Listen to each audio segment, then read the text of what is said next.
Listen, the fishing life is good for us simple folk, you know what I mean? I might retire. Johnny doesn't strike me as a fisherman. Well, I mean, I think he might be, to be honest, Matt. I think he might be. He always rings us from the rooftop. He's grilling on the rooftop. You know, he brought his haul home. He's gonna throw on a barbecue, look out over the sunset while we're hanging out. That's pretty normal. So with this match coming up, like they talked about, London, the franchise, has not taken a map off of San Francisco in a very, very long time. That streak may continue.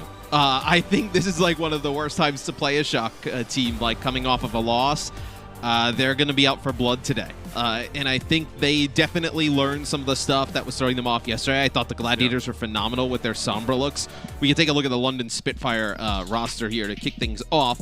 So Sparker in again today. I agree with what Custa said. I think you just leave him in, let him grow as a player, and nothing else really surprising. You know, they switch between Blase and Shax with no Shax in. That tells you probably not a lot of Tracer here in this first map. Yeah, no doubt about it. Blase, known for playing a ton, actually, of different heroes. On the ladder, he's an absolute menace. His Doomfist, specifically, Matthew, is pretty darn filthy. London, though, have shown that they, wanted to play a little bit slower, right? Their match against Paris, London were definitely the team who wanted to play more close together, even with Lucio in the compositions, Matt, especially on Busan. They wanted to sit on the point. They really wanted the fight to come to them.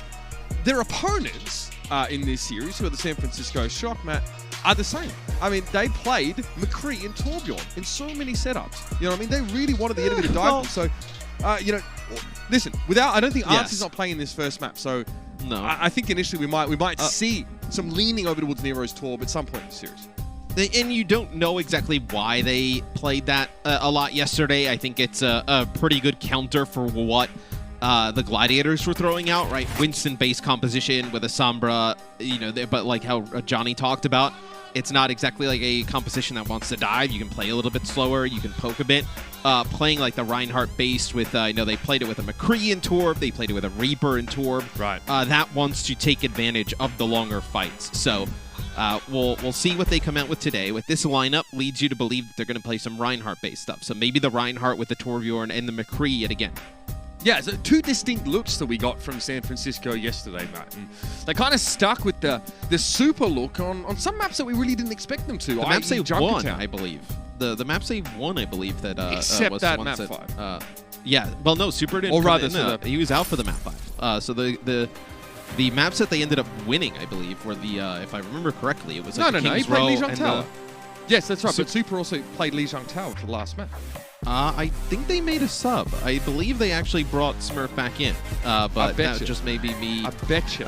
They kept that. Okay. We were surprised that they kept that same lineup in there. And You're right. All right. I remember there was a clip where Super was actually, I think he was watching the VOD back and questioning why he didn't shatter a player coming around a corner when he had an opportunity to. But they did look good with that composition and with that lineup against the Gladiators. I do wonder, though, like, you have that composition versus the Gladiators. They're playing a lot of Sombra-based stuff. Yeah. I don't know if London's going to come out and do that. We didn't see any signs of that from London yesterday. Maybe they're thinking, London watched some of that game, and they're going to come in and copy some of those looks, but it's not really something that we've seen a lot from the Spitfire this season. No. But it was Shax that led that Valiant roster to victory against the Vancouver Titans on Sombra back in Season 2. How many years ago is that? I mean, it was a few years ago. Sombra hasn't changed that much, let's be fair. Scott was playing. Yeah, so, Scott led a team to victory, in 2018. If he was in the lineup, are we going to be talking about that? Like, come on now. It was relevant. It's relevant. So far gone. We're so far gone. Even I loved like the Glister going against London thing. Like he probably is like, I'm on the shot now. I don't care what the hell London does. It's going to be the Symmetra and the May for both sides coming out to start. So see who can keep their Symmetra alive. Wall somebody off and just mow him down with the beam. Really nice wall here. It gets Hottie in trouble. That's going to be the Immortality field out early. They both get deployed, actually. San Francisco used theirs about the same time, and I think it just means that Violet can focus his attention elsewhere and doesn't have to stress too much about keeping any individual alive. But look, the wall wasn't perfect, Matt, but it puts Hardy in a position where he can't back up. Immortality field or no, he's done for. Yeah, and I mean, just the fact that the wall comes down and they have to use the Immortality field, there sets a little bit of panic in, right? The Spitfire have to react. It also allows, Violet to pump up some healing into his team. He's got an Ant Matrix already.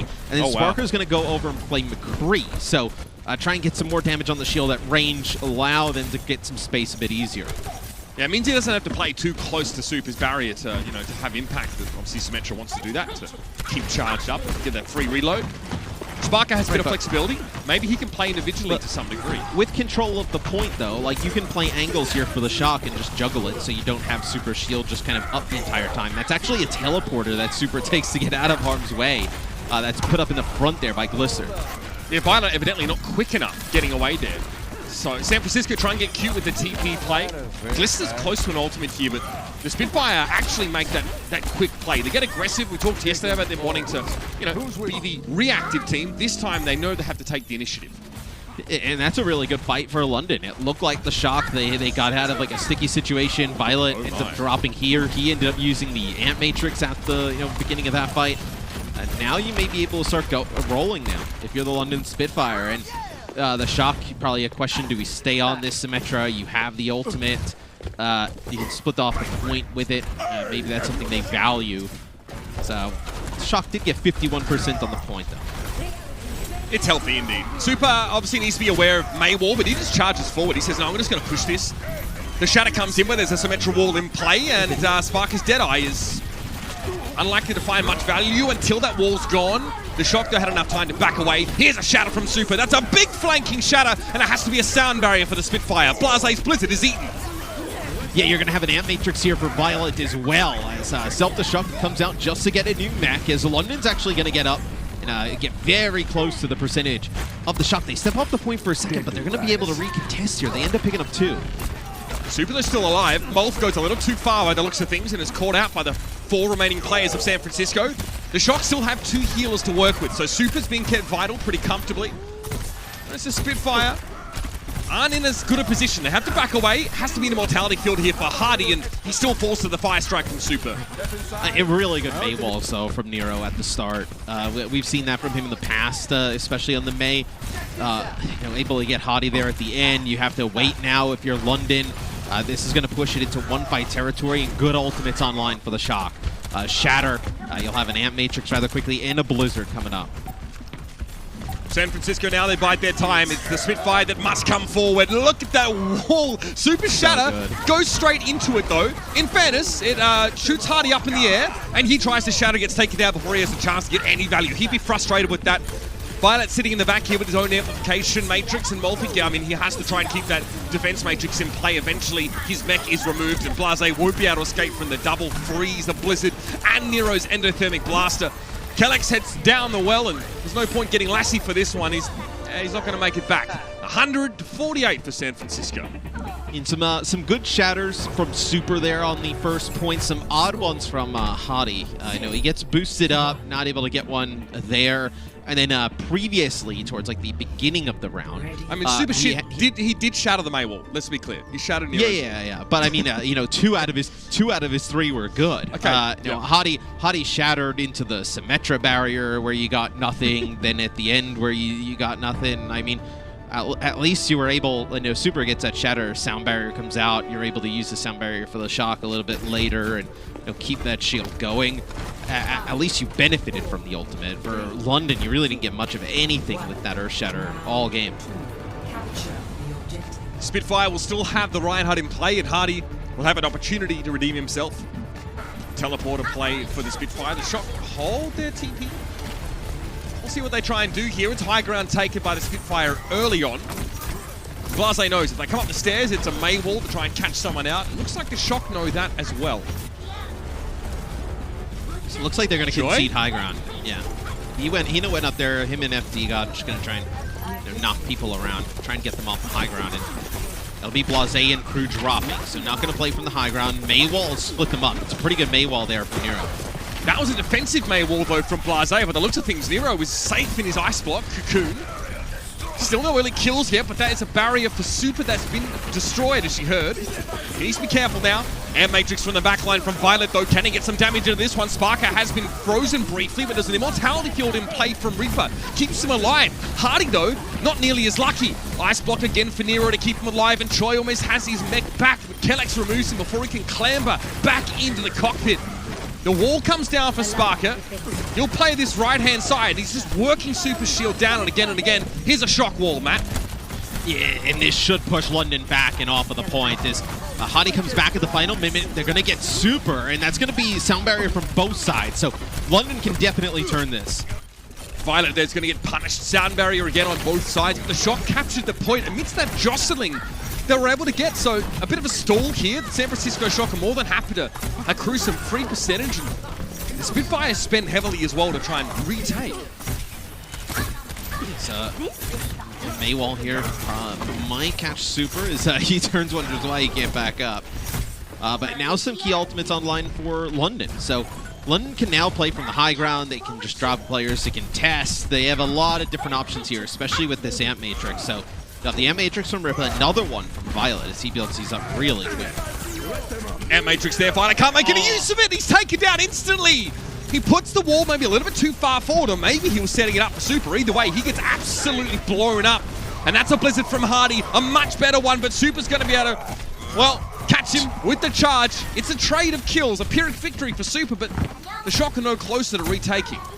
Yeah, that Amp Matrix there from Violet, I think he probably wanted it to be more towards the top of the stairs, and you know, it's so fast in terms of placing it down, and may have just looked down for a split second and places it at the bottom of the staircase, because we saw from his POV, no opportunity to return damage up to the high ground, where Rippa has such great line of sight there. Symmetra turrets harrying Super as he moves to the point, playing out of line of sight from whoever stands on the high ground. And the teleporter's now been removed, so the Spitfire can't transition as easy. It's Molth that gets shattered, the solo player. Here's a Blizzard and a Symmetra wall for San Francisco. Now they're investing, and the damage is already done by the time Blase pulls out his own snowball. Glister there is going to be able to stay alive, and Blase was all on his own in the aftermath of the Blizzard. Yeah, just a little bit late there from Blase, and I was wondering when we were on board with Super and Malfig was just down contesting the point. At one point, if you're the Shock, do you consider just solo shattering him and kicking the fight off? And that's exactly what they did. He was just down there contesting. They solo shatter the Diva, they push on through, and they're able to do enough damage to get him out of mech, and then everybody else is a casualty as well after dropping to the point.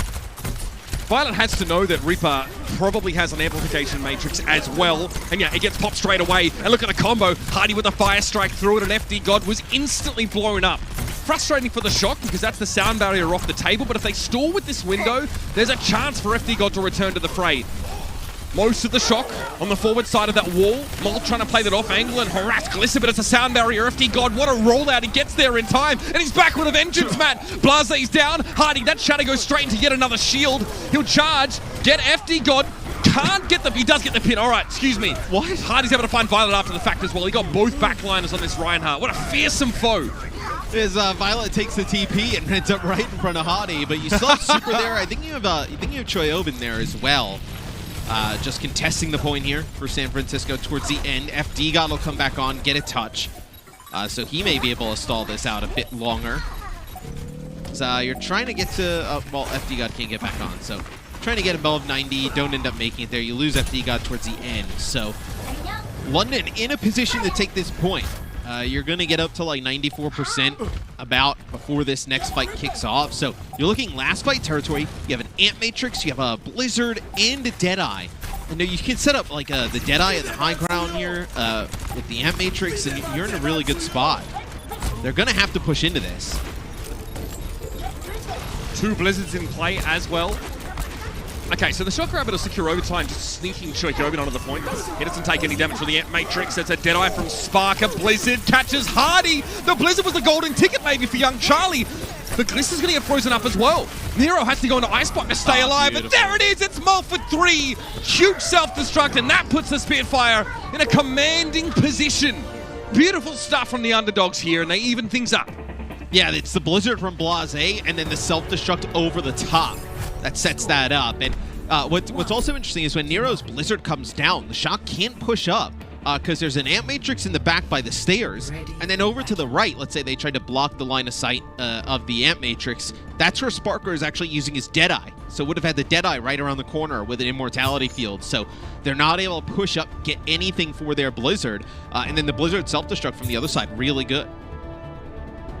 Nice turnaround there from Blase and the rest of the Spitfire. Here's your aerial view of that last fight. And this is that Blizzard there from Nero, and then straight away from Blase. Yep, right over the top. Perfect stuff. So this would be a huge steal of map 1 for London, as they roll out with the Torb as well. As you know, this is something we saw the Shock do yesterday. Play the Torbjorn with a McCree. They played the Torb with a Reaper, but Torbjorn on an off angle here with a turret can be very devastating. I wonder if he's going to go back and... I thought he was, for a second, he was going to go back and change, potentially. Is like, you know, there's no Tracer on the other side. Nothing that they're really worried about that the Torb can cancel out. I mean, Blase definitely limits where San Francisco can stand, but these turrets are easy to pick off for San Francisco's composition. But Nero and Glister can just sort of deal with them quite handily. Hardy could be in trouble here. Flash over the barrier, and that is going to be an easy kill for Violet. Yep, that's speed boost, wall, and they just run him down. The turret can be effective, though, if you keep this point stalled out and you try and force the shock to one side or the other, and you have the turret, you know, at a staircase doing some crossfire, but it'll be San Francisco gets control of the point first. Oh man, that's he was just catching a ride. Don't worry about it. I mean, that is catching a ride back to spawn. Nice and quick. That is not the way you catch a ride. I mean. He'll be back. He'll have it, Mac. He'll have his own ride. Now, look at this, new and shiny. They move away from the Torb rather quickly, which not surprising. You know, they ended up winning in some type of mirror in the last round.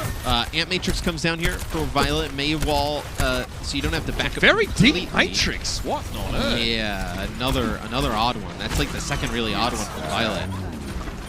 Jock must group up together. Could have been dangerous, but no, Sparker's not able to find anything. Troy Coben had good timing. Flash on Super, though. The fan, the hammer, gets the job done. Sparker, look at him. Surrounded by teammates in defensive formation. This McCree is now set up for success. That's really nice, though, the way they just played that. So they ended up using the Deadeye and then using a May Wall to force them off the point back up onto that staircase, because they knew that's where they were going to fall back to. But this is the problem, though, for London. At this point, you can stall out for so long. A beautiful setup at the start. They've got nothing for it. And now as we get higher... Yeah, I mean, now as we get higher, an Ant Matrix, Blizzard, everything being thrown in here by the Shock, you run the risk of coming back, you know, 95, 96% on the clock. No support ultimates left for the Shock, though. That is the opening for the Spitfire. The last thing they want to do, though, is walk into a shatter from Super, who is apparently positioning himself over towards that right-hand side, and they lose Ripper already. Again, that's an Ant Matrix gone.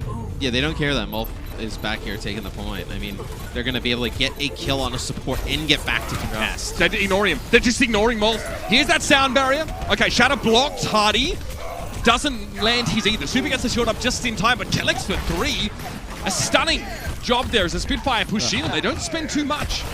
The sound barrier there is massive. Without having Ripper in the fight to keep them alive, you know, with all the fatigue healing and the immortality field, also with an Ant Matrix, they end up using the sound barrier there, which comes out huge, being allowing them to stay in long enough to flip that point. So now it's London's turn, and with the ultimates they have, Mitch, you know, you can cycle these and keep this point for a very long time. We could be staring down the barrel of like a 99-99 type of game. Dead eyes from both teams here. Joy in the face of Sparky. That defense matrix won't last forever. He's trying to get around the corner, but no, it'll be a D-suit. Self-destruct immediately from Troy Coben. Sparker turns his attention elsewhere. Oh my, another amped fire strike. FD got invited, looking a little bit more than singed. Yeah, I mean, that's both supports there. That pretty much ends the fight. You did end up using a lot there, though, London. Ant Matrix used Blizzard on your side of the point, and then a Deadeye. So, win condition here for the Shock. You can come back, Blizzard, maybe get an Ant Matrix out of it. Look for Mulfik's bomb again, though. He used the bomb in combination with his own Blizzard in the previous round to, really cap it off, but you can also use it here. If they Blizzard you, you don't get hit with the Diva mech. Oh, yeah. And then the Ant Matrix, yeah, you can Blizzard from the bomb from the backside here. Mulf springs from the shadows. Maywall might help him catch Glista, but he doesn't go for the kill instead. The bomb, he's happy enough with that. Doesn't get anything though. FD God gets remeked upon, absolutely dumped on by Mulfig there, who brings the mech in, and he makes it too. This is going to be a problem for the San Francisco Shock now because they don't have that Lucio in play, and they've also lost Glista. Mulf is getting away with absolute murder. And like I mentioned, you know, you're staring like with the way that the ultimate sat and where the point was, you were sitting at a 90-99 type of game, and it'll be FD God's chance to touch, and he gets booped. Still can touch, and it does secure overtime. That Maywall won't stop San Francisco from getting in here, but Hardy goes for a nice shatter. It's an easy cleanup on Violet there, and San Francisco are already down to 4 players on the point. Super, I mean, he's reluctant to step up here. Blaze's going to have to ice block there. It's going to be a Deadeye from Sparker in the back. Maywall will deny that as well. Pressure on the Choi though, that mech is removed.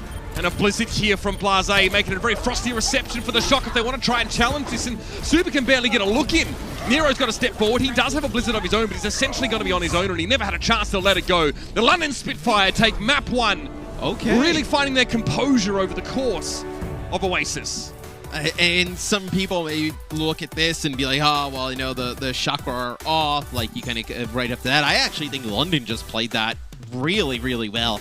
Outside of some of like the Earth Shatters from Hadi, I thought Mulfig had a really good map on the Diva. I know the play at the end, this self-destruct. Yeah. I'm calling Batgap. Ripper looked insane over the course of that map. The Amp honestly, Matrix, Violet was wonky. The Amp Matrix's placements from Violet were a bit off. We'll see, though, if the Shock bounce back. I think they definitely a little bit of a wake-up call that London's not going to be a team they're just going to roll over. Hybrid is just around a corner, so don't go anywhere, ladies and gentlemen. The London Spitfire may have set some expectations for a potential upset win.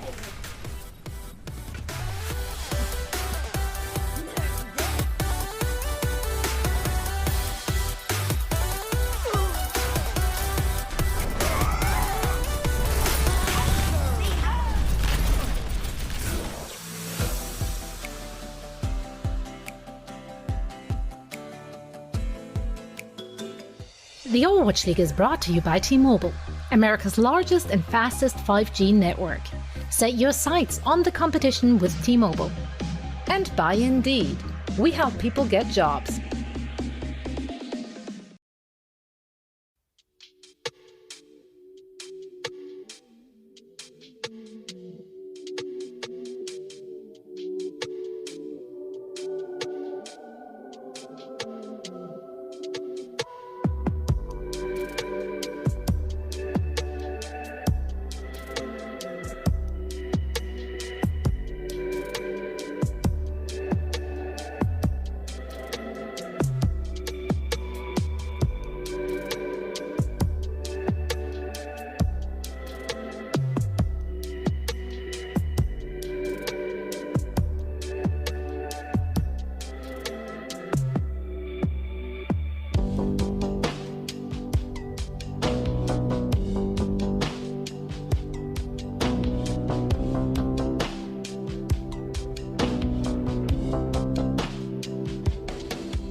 The Overwatch League is brought to you by Coca-Cola, the official refreshment of the Overwatch League, and by IBM, the official cloud and AI partner of the Overwatch League.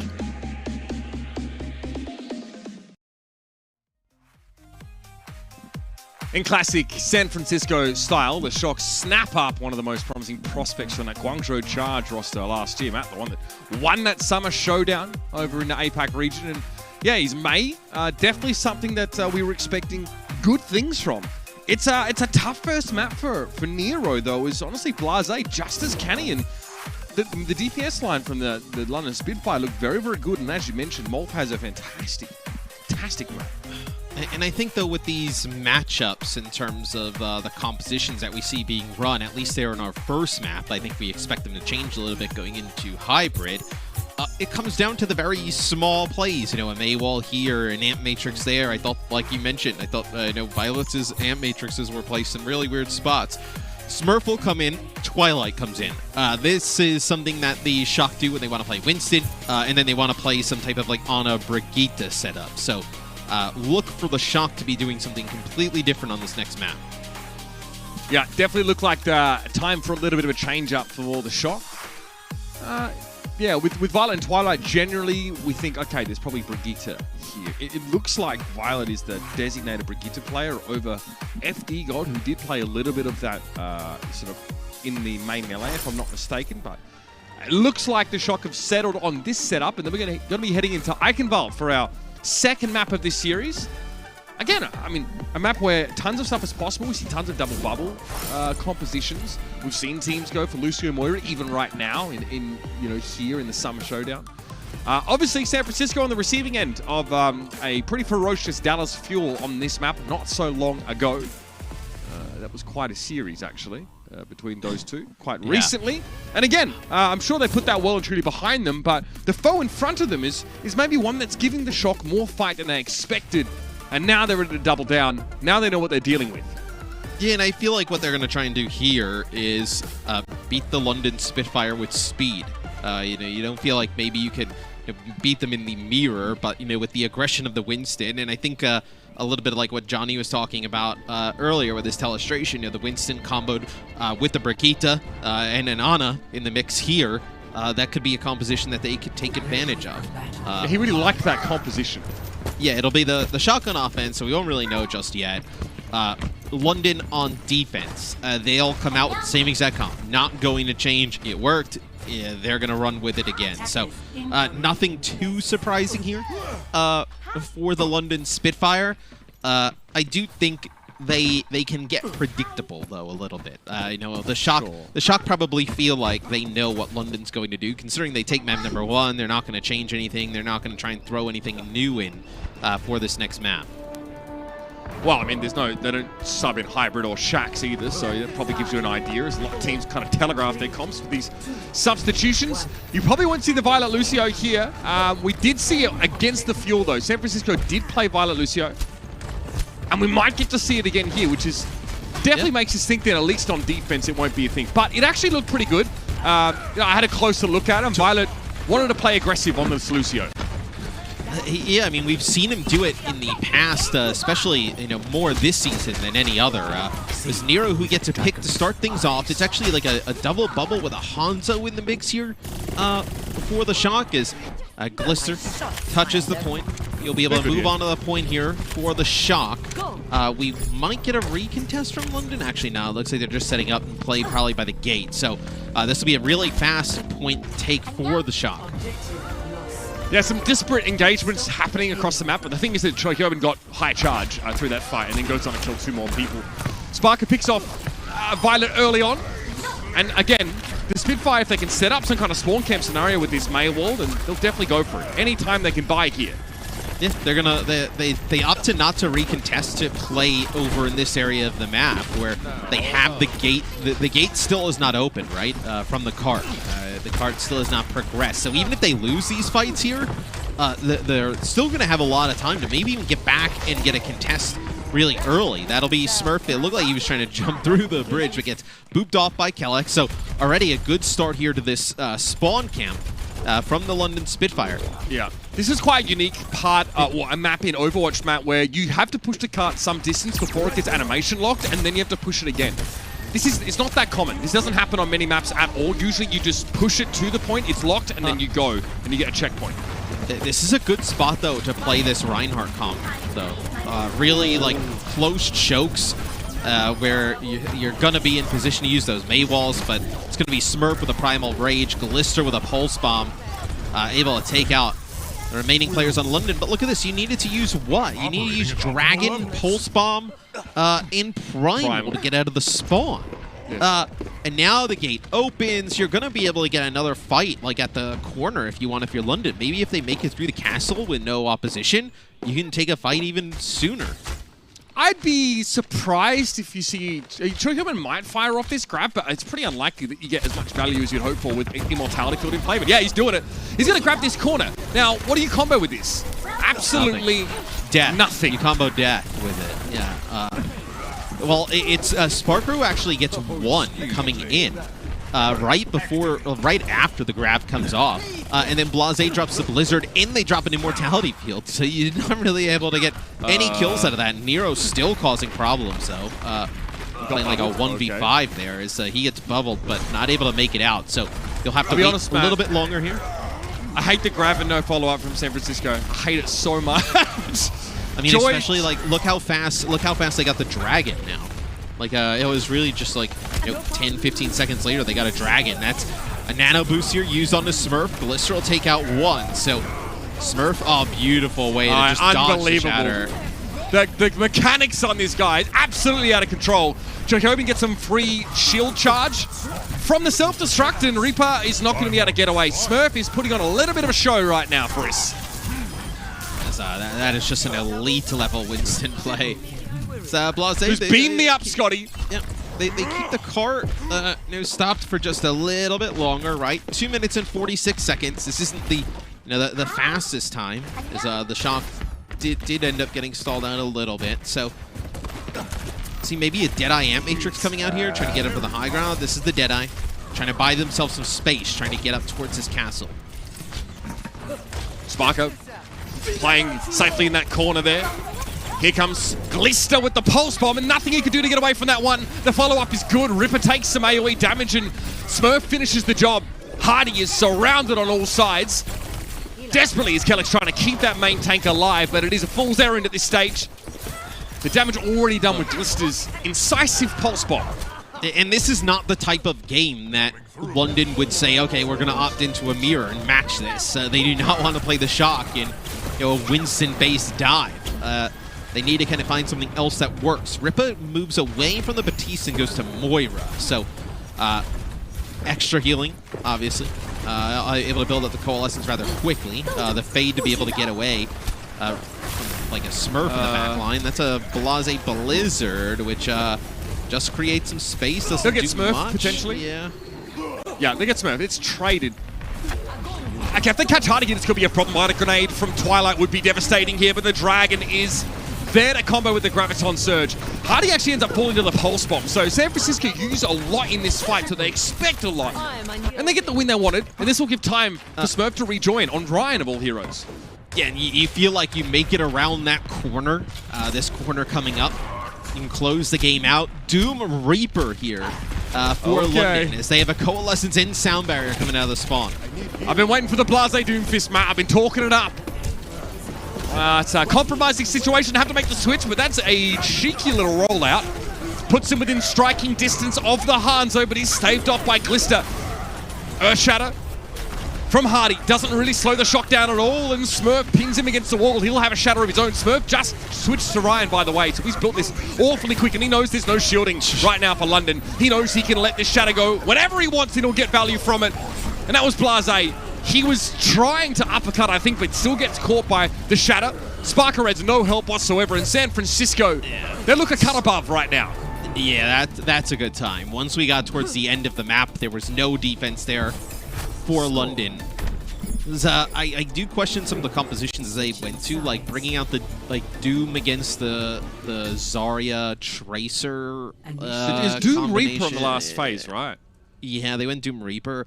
Do you think that was because there was a Ryan, or was that before they even knew there was a switch from Smurf? That was like before they knew the switch was coming in.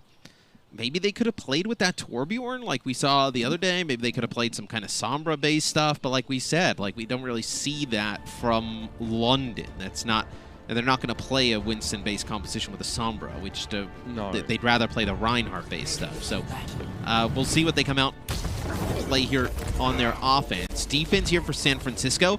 Violet on the Mercy. Nero on the Echo. Okay. So we really... It's very interesting because you normally say, well, if you're going to play... he played Lucio pretty much all that half, and then Mercy in this half. Maybe we see him play the Brigitte, but for these type of heroes, you would normally see FD God in. FD God plus Twilight, but maybe it's a situation where they just still do not want to take Violet out of the game. One of the more impactful players in the Overwatch League, regardless of position. You leave him in and let him play the Mercy and let him play the Lucio until they feel like they need his Brigitte. The Violet Lucio was quite a spectacle when San Francisco played Dallas on this map, but it really does seem like he looks quite solid, quite serviceable. He might also be just like a less aggressive option for you as well on that Lucio, maybe a little bit more, team-oriented. Yeah. Still, San Francisco like him on the Mercy as well. Violet's kind of really filling the void alongside FD God that Moth left. It takes two players to fill Moth's void. Just want to make that clear. A lot of damage on Smurf there. He's got to get away. This could be dangerous. They'll chase this, the Spitfire, but they run straight into a body grenade, and Nero, he's there immediately with a sticky bomb focusing me in combo, and the Spitfire walks straight into the trap. I feel like these are the comps that the Shock, there's an Ant Matrix there from Ripa. These are the comps that the Shock feed on. When the Shock play fast, the other team wants to play something that's a bit of a feed there. The Shock play fast, the other team tries to even just slow the tempo down even more, like Arissa, Brigitte, Baptiste, with a McCree. Pretty slow composition. So good. Nice pulse bomb there by Twilight. Blase, so good. Can you res Able this? to dodge the sleep dart, crucially. Okay, self-destruct. You thought that might have created a little bit of space for a potential resurrect, but if I'm not mistaken, it's on cooldown right now. Choi's down, and there's a Deadeye here, so that's pretty dangerous stuff for Nero. Okay, no, resurrect was available. Vita, I think he got interrupted by Halt. Yeah, he gets taken out while he's trying to do it. Because we actually heard the sound, so he was channeling the ultimate. It had to be interrupted there. I think it was... Either way, doesn't work out. The Shock managed to, strip a good, minute 50 off the clock here, but now the Spitfire, they're on the road. All right, so we see the Shock go, and they'll move away from the Echo, they'll move away from the Mercy and the Diva. So back to the Winston Zarya, the double bubble, with Hangzhou in the mix. You have the grab Dragon, great combo when there's no real big support ult on the other side. You also have the ability for Hangzhou, obviously, to scale a lot of these buildings, the verticality, just outrange the McCree. And then just the Hangzhou being able to break the barrier of the Arissa, right? Just easier to get even more damage down. Find a grenade from Twilight. Questionable, gets eaten up there. Doesn't matter. Molt's able to stop that, but not the march of Glister. He runs straight over the top of Kellex there, and Smurf, he'll be able to get out alive. You see, the fact that Twilight commits to the low ground pushing up here means that all the Shock are going to commit to the low ground. Yeah, and this is bad for London. Like we've been talking about, this isn't a team that wants to play this aggressive fast style. They want to play kind of what we saw in map 1. May McCree, Reinhardt. Yeah, this is Twilight's going to sit in this corner. This is Rascal-esque. Well, he'll probably maybe nano Smurf on the way in, yeah. And somebody, okay, just let it go. Yeah, sleeps Molth there, so there's no real ability to chase down the Ana that is theoretically out of position. Choi is very charged up, and Hardy is, he's in trouble. Yeah, still quite a long time left on the friendly barrier for Choi, but he's going to chase him with Smurf, who's just decimating the Spitfire map. Is it that surprising, though, that Violet makes a play like that? He's a former MVP candidate. How many other teams would he be on the bench for in not playing all the time? There's maybe, 2, 3 other teams that he probably wouldn't start on. He's an insane player. I mean, they really just kind of use him as an honor specialist now, right? Oh my, nicely done there by Sparker. That's 140 damage straight to Glister. That means he has to run away instantly. Still the Spitfire constantly looking over their shoulder. Kellex is hit with a Bionic Grenade. Pulse Bomb imminent. Immortality Field in play, now it's gone. Sound Barrier means Glister can get his hands a little dirtier. Flashbang already used. There's recall available here for the Shock's Tracer play, but it isn't needed to run Reaper down. He finds Sparker as well, and this has gone from bad to, oh my god, get me out of here for the Spitfire. Yeah, I mean, now they're going to come in London, and you have a Grab Dragon combo. They have the Nano on the Smurf again if they want, and Twilight wants to sit in a corner. You grab Pulse Bomb if you want it. I mean, so many different options here as the Shock probably get another hold. London, and look at London, they just have to play like, they're looking behind them, they have no idea where anybody's at. It's just brutal to play Glister, from. yeah. Sparker checking every peripheral angle, every single one of them, because the Tracer could just come out of them, and he wants to catch Glister at long range and get a headshot early. Good damage here, though, by a grenade. That's going to keep him honest for a little while. He'll play from the back line still. There's Glister, again, gets rid of Immortality Field, gets rid of that the Bongo, the Supercharger. They find Trick Open, Matt. A chance here for the Spitfire now. That's huge because Choi had the grab for the Grab Dragon, so you find him early. That's massive. So you're able to get the cart rolling. That is a huge win there for London. As they ended up using their Amp Matrix, and they ended up using their Bongo. The Bongo and the Immortality taken out by Glister on the flank rather quickly, which in a scenario like that, if Choi lives, I mean, that is a Grab Dragon and another fight win, but 50 seconds on the clock. Blase trying to get out with his life. He's going to make it underneath. Yeah, he makes it into the castle. So they probably have an idea he's underneath, though. Cosplaying as Silver Zaya with 0 charge right now is Choi, and it finally gets chased down by Sparker. The Deadeye finds the mark. Here's a Dragon. It is combined with that Graviton Surge, or rather, yes. That'll be Nero's there with the combo. We'll find 3 kills, and that will shut the Spitfire down now. And they are, well, they're a long way away from the cart, Matthew. Yeah, and the good thing for London is that the Shock have pretty much used everything. But Glister with these Pulse Bombs has been so good. He comes right over the top. I know he lands a good one here. Puts this map in the Shock's favor. Here we go. Spitfire getting speed boosted to their intended location. And Twilight gets dove on. It's traded though. Blase somehow has to give up his life for that. Not sure why or how. Glister has to recall there. I think he goes over the edge otherwise, but that Pulse Bomb is waiting. He's waiting for the Immortality Field to be gone, and then he'll find the target. Sparker gets absolutely mauled there by Smurf. Glister says, no, I want the Supercharger gone. He blows it up with the Pulse Bomb. He runs headlong into Hardy. Now he's going to go to work on his large target as Kellex tries to keep his main tank in the fight. That's the Fortify, but it's not enough to keep Glister at bay. He's still pushing him. Smurf is back in the fight. Yeah, now Blase gets back and he can actually use his duplicate, which he built up before. Not able to get back to the point, though, as Smurf's Primal knocking everybody away. Stop, Chad! Yeah, it's not it. Stop, Chad, please! That'll be the Shock taking that map. But, man, if you... the kill on the Blase at the start of that fight, like, imagine, the fight goes on for a very long time. Imagine having a duplicated Winston, for the beginning of that fight. If you're London, probably goes completely different. Can't lose him that early, but the Shock looks so strong with Violet on the Lucio. We usually see this variation of the Shock with him on the Brigitte and Twilight on the Ana, but this time we see him come in, Violet play the Lucio and the Mercy, so experimenting with him on different roles even more. Yep, we know Violet can do it all, and so far he's showing up on those quote-unquote main support roles. Stick around, everybody. There's plenty more left in this series, and now signs of life from the Shock may worry some Spitfire fans.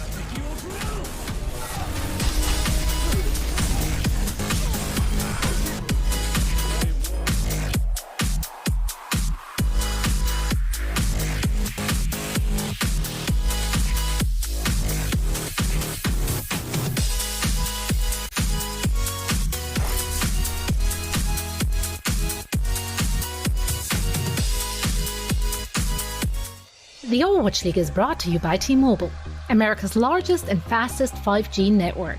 Set your sights on the competition with T-Mobile. And by State Farm. For auto, home or renters insurance, like a good neighbor, State Farm is there.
The Overwatch League is brought to you by Cheez-It Grooves.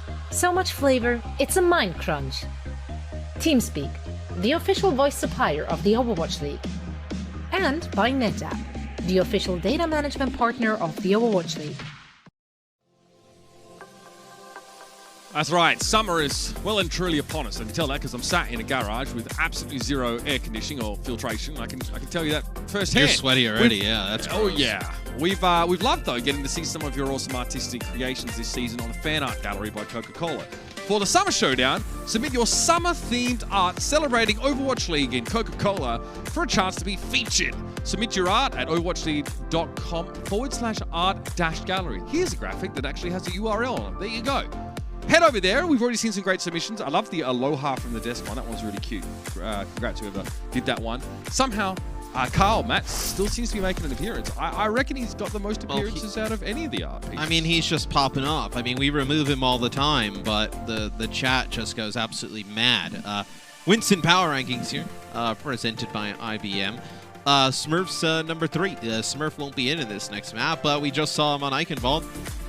Help get the Shock a map win. They win the map. I'm not exactly, like, overly impressed with how they played, though. I don't know there if was that's some odd decisions wrong. made. There was... Yeah, and like, I'm not really... I didn't really feel like London made great adjustments to it. London does make some changes coming into this next map, though. We have Shax coming in here for Blase, and then some adjustments for the Shock. So they go back to the lineup we saw in map number 1. FD God in, and then we have Super coming in. So maybe we see some more May with the McCree and Reinhardt play. Going into Route 66. Do we see some Tracer? Maybe it's, Tracer exclusively for Shax coming in to play that role. So we'll see exactly what we have. I think if you were kind of looking at the rosters, with London bringing in Shax, I don't think you're going to play the May again. I think you're looking to play something a bit different. Absolutely. Been a little while since we've seen Route 66, so... we've already been given a bit of an inkling of what to expect from these teams' compositions coming into a map like this one. And again, it's definitely not out of this series, by the way. I mean, this is still a very, very, that map, obviously, the Shock taking advantage and playing at a tempo that London can't mirror or match. But when we did see the mirror, there were really good decisions from London. The Shock was making mistakes. So if they can get back to a situation with a playstyle that suits them a little bit more, I definitely think the Spitfire still have a chance in this one. And this is not a DPS sort of look that we have seen much of for the London Spitfire, of course, with Spark just joining in. Shax obviously comes with quite an impressive resume and very high expectations. This is a roster that gives it like a Tracer McCree, Tracer Hangzhou option. They can play. We saw them run it yesterday, where they ran Tracer McCree specifically. Yes. Is this a substitution that's kind of based off of what the Shock did in the previous map? The Shock look like they're going to try and hold close. Probably get a halt hook combo that goes in towards the car. Maybe you actually have Shax playing the Echo here just to get the sticky bombs onto it as well. Maybe some swaps after that. Oh, well, London are expecting a close hold, and they deal with it pretty comfortably. Yep. Sonic Arrow reveals Glister's position, and Sparker does not miss. So you'll have Shax actually play the Echo here. So Hangzhou Echo with an Orisa in the mix. So lots of damage coming down from the Hangzhou. Shax being able to get vertical above and finish players off with the focusing beam. They almost actually get Choyob in there. They have to rush out the backside, but... I mean, the poke damage is unreal from this comp. Oh, yeah. And trying to just run down the Orisa with a Fortify and... especially even having the res, obviously the second life is huge, but just the damage that Super's going to go under in his shield, it's going to be massive. Look at this, Violet already has Air Matrix. That's how much healing he's had to do because of the poke damage supplied by the Spitfire. Again, getting use out of that ultimate's another story completely. That's a nice shot from Glister, though. He finds Shax's head. It's an attempt at res here from Kellex, and it works, but Sparker then has to be offered. You get the res, but at what cost? Molfing so low. They're going to be able to keep him up. You're going to have a duplicate, so maybe London, they back out for a second, get Molfing all healed up, and you come back in here and fight this. You'll have an Amp Matrix, Valkyrie, and duplicate. This will be a duplicate on the Diva. FD God boops upwards. That means it's longer before Shax gets to the ground, but Sparker just finds Violet, so this is a very, very, very bad start. Somehow Shax doesn't get a free self-destruct, though, so that is some silver lining here for San Francisco. They've lost Nero, though. Yeah, but Sparker takes out Violet when the Ant Matrix comes up, and then he gets Nero. And now he takes out FD God towards the end. He is just crushing them. So, we talked about it in map 1, where Violet's Ant Matrixes were a little bit odd, not the best placement. There, I would love to know where he is that he ends up dropping it. As Molfig, he is Watchcasters to Masters. He knows the strat. Always play for the remech kill. Not bad. It does a significant amount of damage. Yeah, Violet has the Immortality Field. I think he realizes what's happening just in time. So, I mean, that's probably the only reason why the San Francisco Shock don't lose a player to that remech itself. Still, it has the intended effect, Matt. Very nicely done for the London Spitfire. They're unraveling San Francisco already early in the map. Yeah, I mean, Sparker just dominating at the beginning of these fights on the Hangzhou. Being able to get picks consistently, and with the roster that the Shock has, Super can play the Winston, but you don't have him in there to play that. Nero goes away from May, and he'll play Tracer. So Tracer's a role that you probably would have liked to have Glister on, just like how we saw it on the last map. I think Super was hit with a Sonic Arrow, so the Spitfire actually see this coming in its entirety. They know Orion Hunter's running at them. Hardy, they might still be in a bit of danger. That's the Earth Shatter to take the Orisa down. Look at how much is being used to try and get rid of Hardy, Matt, and it's not working. It's just not working. And you're going to have a Dragon and a duplicate here for London. That'll be the Dragon that comes out from Sparker from the side. It's going to push players up. And now it's going to be a Shaxx getting a duplicate onto the Rhine. Yeah, Shaxx has to play patient there, though. With Hardy and Ripper going down, there's just no healing available. A duplicated Shatter, unfortunately, doesn't get any value here, and it will be the Spitfire. Eventually brought to their knees by the Shock, who have to use all their ultimates in fair. It's a very long fight. Yeah, I mean, they emptied out everything, right? You'll just have a Pulse Bomb left. You have double support ult available here for London. On Shaxx goes to Tracer. Historically, a Shaxx versus Nero matchup on Tracer, like, Shaxx is one of the stronger just kind of individual Tracer players. You really like this, this is a matchup that if you're London, you're not afraid to have him take. This is also not normally, an assignment we see Nero getting. Oh my god, I'm pretty sure Shaxx just stole the Mega out from underneath Nero. He must be absolutely ropeable. Immortality Field used here, and the Air Matrix, which is getting limited value because the Shock are too afraid to stand out in the open right now. Reaper has the high ground position, and this Dragon is going to be a problem. It splits the Shock instantly. They respond very quickly though, Matt. No one is felled by it. Yeah, and the healing from Violet at range, like he can heal Super if they went in. This is an ideal spot for the Shock to be holding right now. They just work Super Shield down, but they're not able to get in there and really cause any chaos. Like, what do you do? Maybe you're waiting for a bomb here. Valkyrie comes through here from Kellex as Mulfit goes deep, as he does have the self-destruct to use. Pulse Bomb. Okay, gets Ripper's Immortality Field. Ripper drops off the edge, if I'm not mistaken, and that's Glister down. The self-destruct creates a lot of space for Molf, and Shaxx has a Pulse Bomb of his own. He's ready to bring it in. Choi's desuited now. Sound barrier for San Francisco. They really want to try and contest this part of the map. Hardy goes low. Super somehow able to find him, even though the Fortify was in play. And Shaxx has to use a Pulse Bomb in order to get rid of Super, but Violet decimated the Spitfire there, Matt. And it's a late Amp Matrix, too. Nero gets back in the fight. How many, eventually you have to kind of concede you have lost the fight, right? You cannot consistently, double down on these fights, using an Amp Matrix and a sound barrier in a 4v6, a 4v5. You have to just come back and fight another day. Ripple will have an Amp Matrix here for London, which could be massive. You have Sparker on the high ground. With how he's played with an Amp Matrix, you're in a lot of trouble. Okay, San Francisco able to stop the cart. Super makes his way through the saloon underneath out of the purview of Sparker. Amp Matrix for Ripper. This is definitely going to force them back inside again. Holt will try and drag them out. It doesn't connect. There's a Dragon Strike here for Sparker in a moment. The Shock are going to have to be ready to dance. Here they come. Deadeye for Glister early. Here's that Dragon, but it's a little bit too far to the right from this perspective. All the Shock are out of the way. It forces them to cancel the Deadeye, though. That's a self-destruct to the high ground. It's Troy getting another mech, and he actually gets a D-suit on Molf with that self-destruct. Glister finishes the job. He knows there's a Tracer harassing him. Great first shot on Shaxx. Forces eventually a recall, and San Francisco, it doesn't look pretty. It's grindy as heck, but spending the sound barrier in the previous fight looks like it sets them up to end the round here. Yeah, it's a really good hold once the cart got through the gate. That's where the Shock buy most of their time. Just playing around that Rhine shield, London could not really kind of get any engage, get them out of the tunnels on the side. It only really happened when Molf went deep with the self-destruct, and then you had Shaxx working on the Tracer around from the opposite side. But still pretty good cart progress here for the London Spitfire. We'll see what they decide to do on the defensive side of things. Do we see both teams come out and play the Tracer from the get-go? If they do have that, I think the Shock probably have the option now to swap and play like a Glister on Tracer, and maybe you have Nero play, not the McCree, play like a Hangzhou if you wanted to do that. Yep. If they want to try the Echo look, then obviously that's Nero's wheelhouse right there.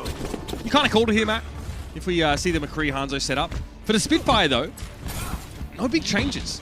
Really, they've been sticking to a few compositions now, and Sparker's Hangzhou looked unreal in the previous round. Unfortunately, he really petered off towards the end. They do have a change of having the Sigma in. So they have a Brig, which they swap to towards the later end of the that round, and now they bring in a Sigma to replace the Diva play. So a little bit slower, more poke even here with a Sigma, right? Sigma, Hanzo, the Risa damage, and then the Batiste damage, just really strong poke It's a ton here. to combo with Halt. Yeah, a lot. Halt Accretion, you know, Halt Dragon Strike, yeah, I mean, Halt Pulse Bomb, yeah, the Storm Arrows. A lot to work with. Out of the gates come the Shock. Again, not so much map to really get through. If they want to take a W here, they don't play the Tracer. They play Hanzo with the McCree. I mean, it's, at again, this stage it's of the better map cloak. makes sense. Yeah. They're up against double shield, so I think that's kind of why. I don't really think Nero wants to have to try and wend his way through all this shielding. All right, Violet regenerative burst there. A lot of poke damage, but we expect this, right? We expect Violet to build up that Ant Matrix pretty quick, but Reaper's not doing a bad job either. Super uses that brief period of time where he can jump up under that high ground. Has a few swings. He's at half of his ult. Oh, so much card progress here. What point does Spitfire hard commit? They have to eventually, right? At this point, they're going to have to. That's the Immortality Field. Maybe they go right after Immortality Field goes down. I mean, they get Super really low. They're going to have to go eventually. Super has almost built his shadow, though. There's 2 shields to deal with, so unlikely that Super's looking for anything Shock in Awe. Right now, he's looking at the inside of his eyelids. Back to spawn.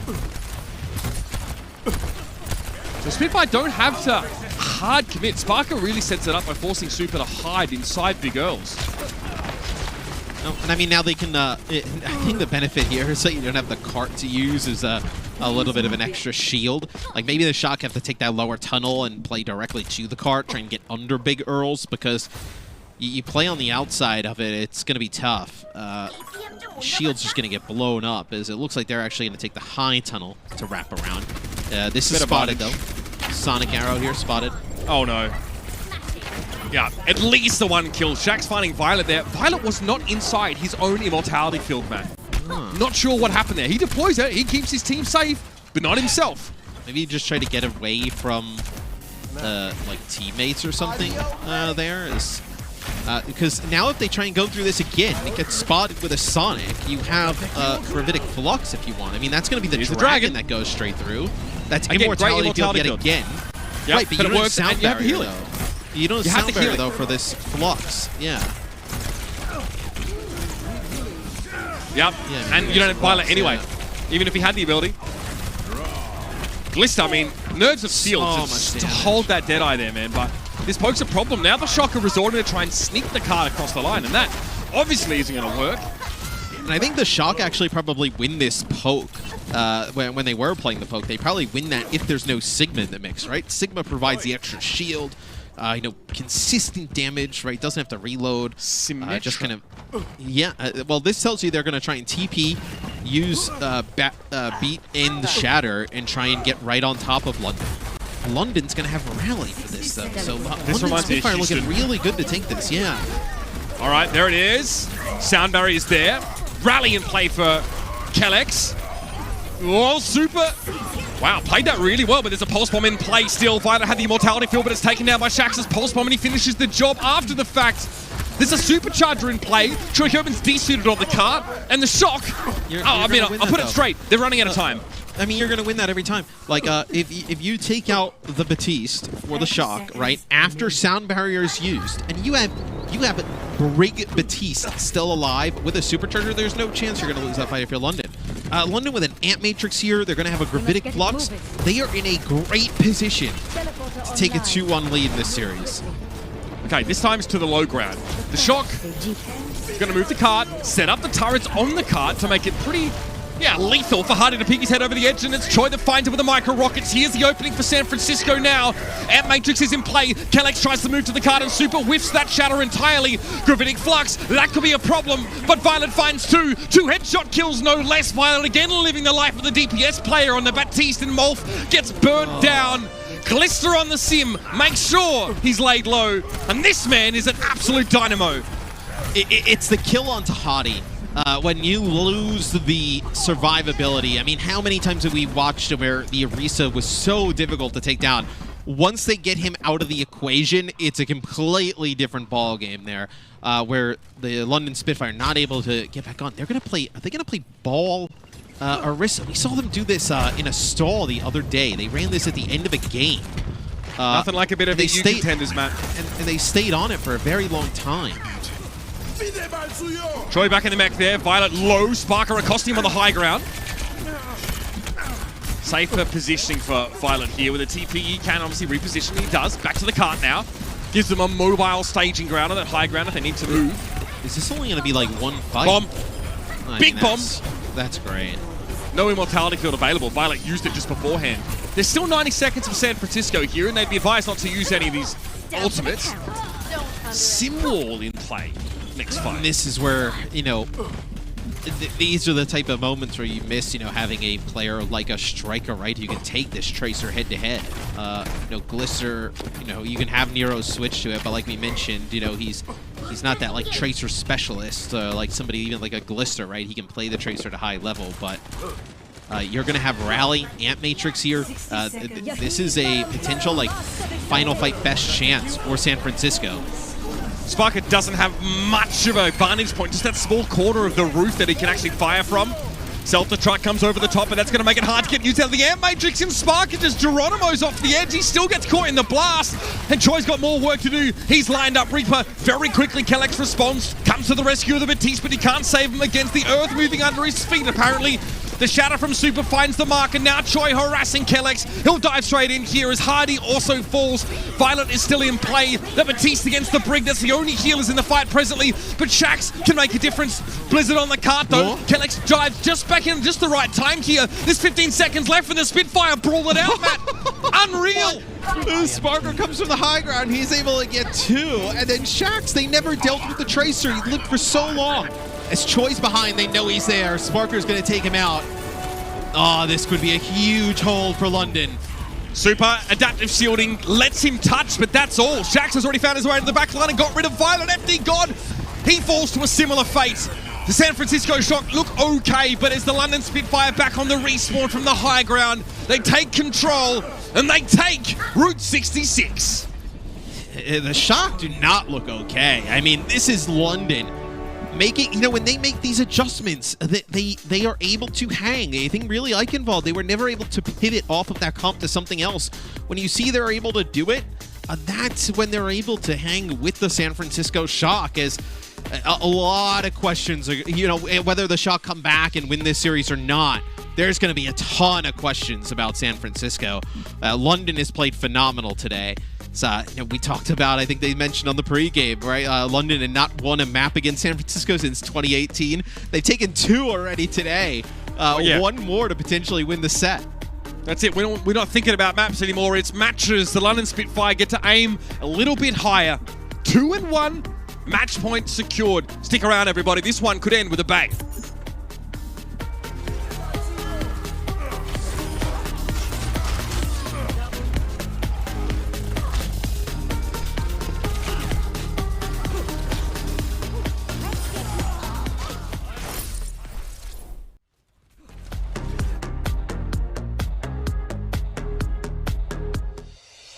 Coca-Cola is the official refreshment of the Overwatch League.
Desperately in search of a win, the London Spitfire found themselves here. This will be their 10th match, of course, of the season, Matt, against a team that, coming into the series, they hadn't won a map against since 2018, the franchise, that is. Quite the turnaround today, and it's been said by yourself and a few other pundits that the Shock look pretty out of whack right now.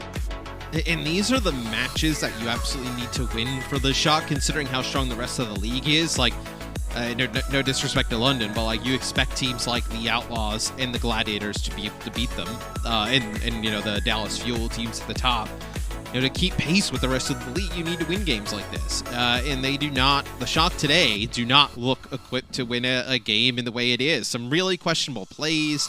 I think they probably right now, you know, obviously just kind of using this mini halftime to just, you know, collectively take a breath. You know, a tough loss yesterday, the Gladiators, but you can't come in today though and lose this match. This is a tough one. No, we've seen some, you know, odd things across the entirety of the series, right? Iconvalor, we had Violet in there playing the Lucio and the Mercy, and that looked pretty good for San Francisco, right? There's a solid defense that sort of translates into them, you know, being able to look really good on that particular map, right? You know, the Spitfire get held to only the one checkpoint.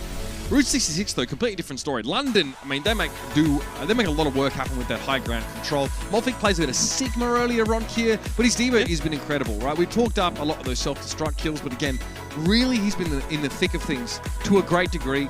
And this is what you expect. This guy's really been putting in the reps, especially through contenders now, and getting to show up against, you know, arguably one of the best, arguably one of the best flex tanks in the world, Choyo.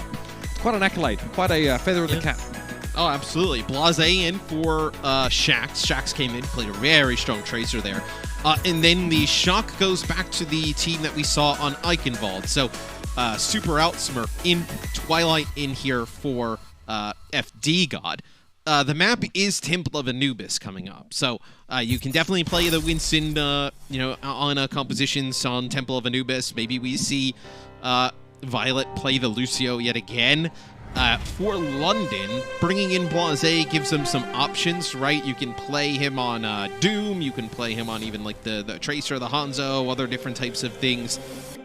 You can even go back to the May, right? That won you map number 1, but man, these are the maps that are tough to get though, these closeout maps against championship caliber teams. London Spitfire getting their first win of the season potentially against the Shock would be massive, man. It also, unfortunately, ruins the, built-up storyline of Titans versus London end of the season. But I think London would be happy going into that one with, you know, some wins under their belt, especially against teams the caliber of San Francisco. I mean, for San Francisco, let's look at the other side of the coin, if you would. They would be starting their Summer Showdown campaign at 0-2. Yeah. Unreal. You know, after the first weekend. You know, like a lot of teams, it's clear, are still finding their footing, finding their style in a metagame that really is sees everything on the table.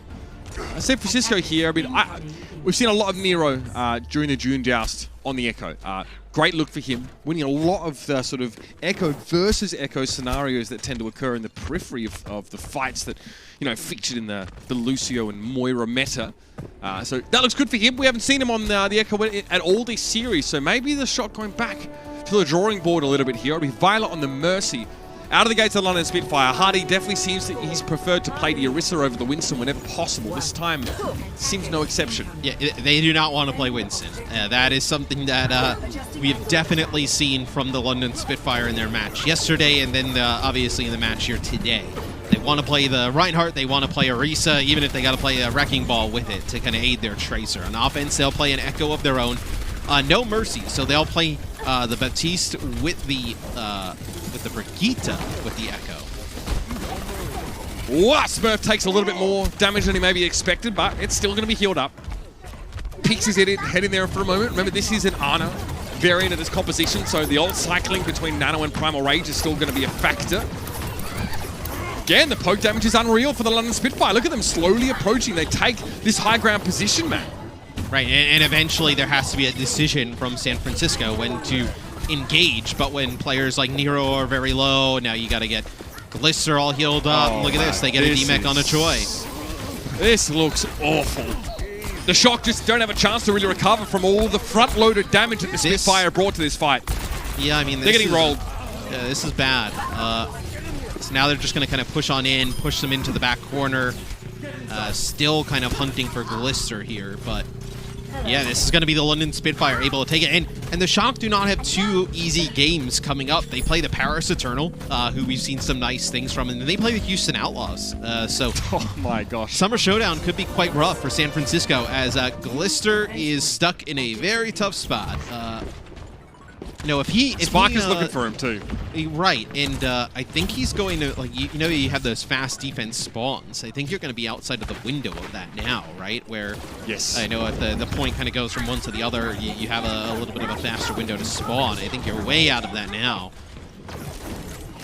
He can get back to his team from this position, so he's essentially made it home. He doesn't want to go all the way back, though, because he can still be a threat. He can still harry the Spitfire if they try and approach.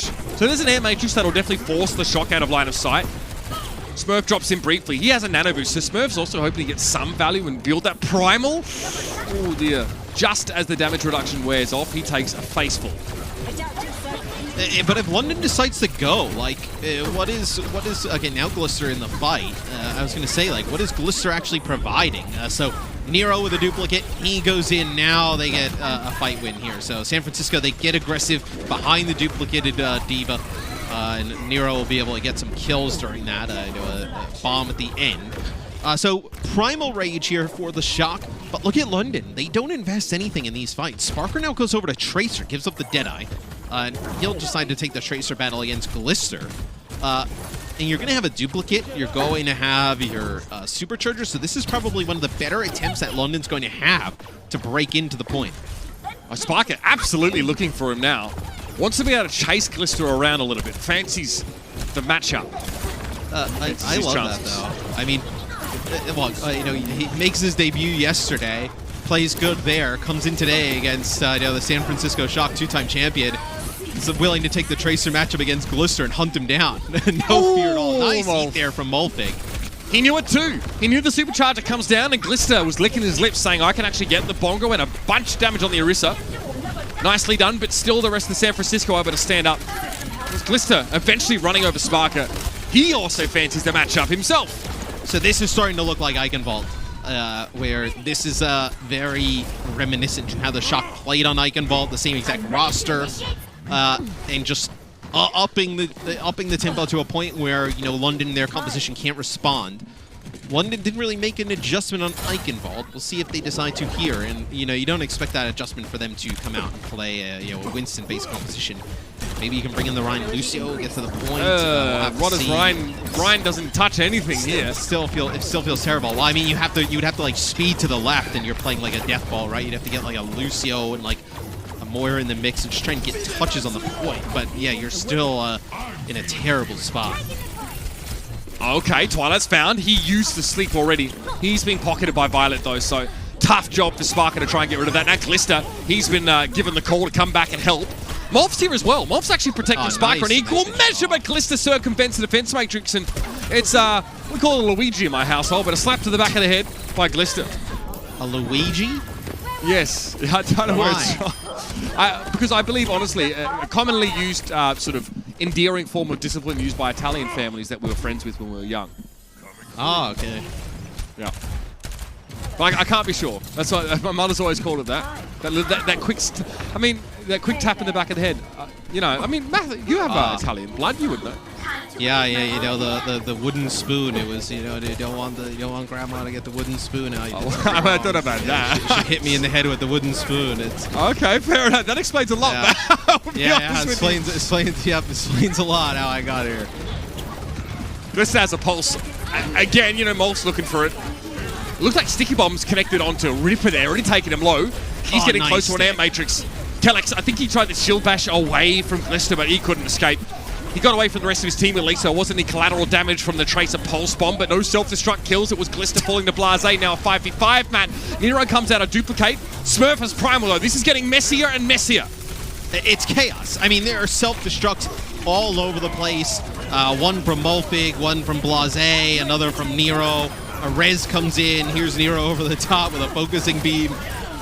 This will be another fight, though, that San Francisco wins. Since they really, it was a very fast take of point A. They have not even gotten close here to the second checkpoint. As soon as the Shock has been able to get rolling with this composition, get the ultimate cycled, and nothing here for London. And I don't know what they do, right? If this is the composition you kind of want to keep running into this, I think we've proven enough over Eichenwald and then now that this is not going to work. And yet London had the same determination as someone walking into the ocean, trying to make this happen. That's a little bit of an overextension for Twilight. Okay. All of the Shock, in fact, are trying to live in a Spitfire's front pocket. They do get rid of Hardy's supercharger, and Molf is desuited by the self-destruct. San Francisco beating a quick retreat here.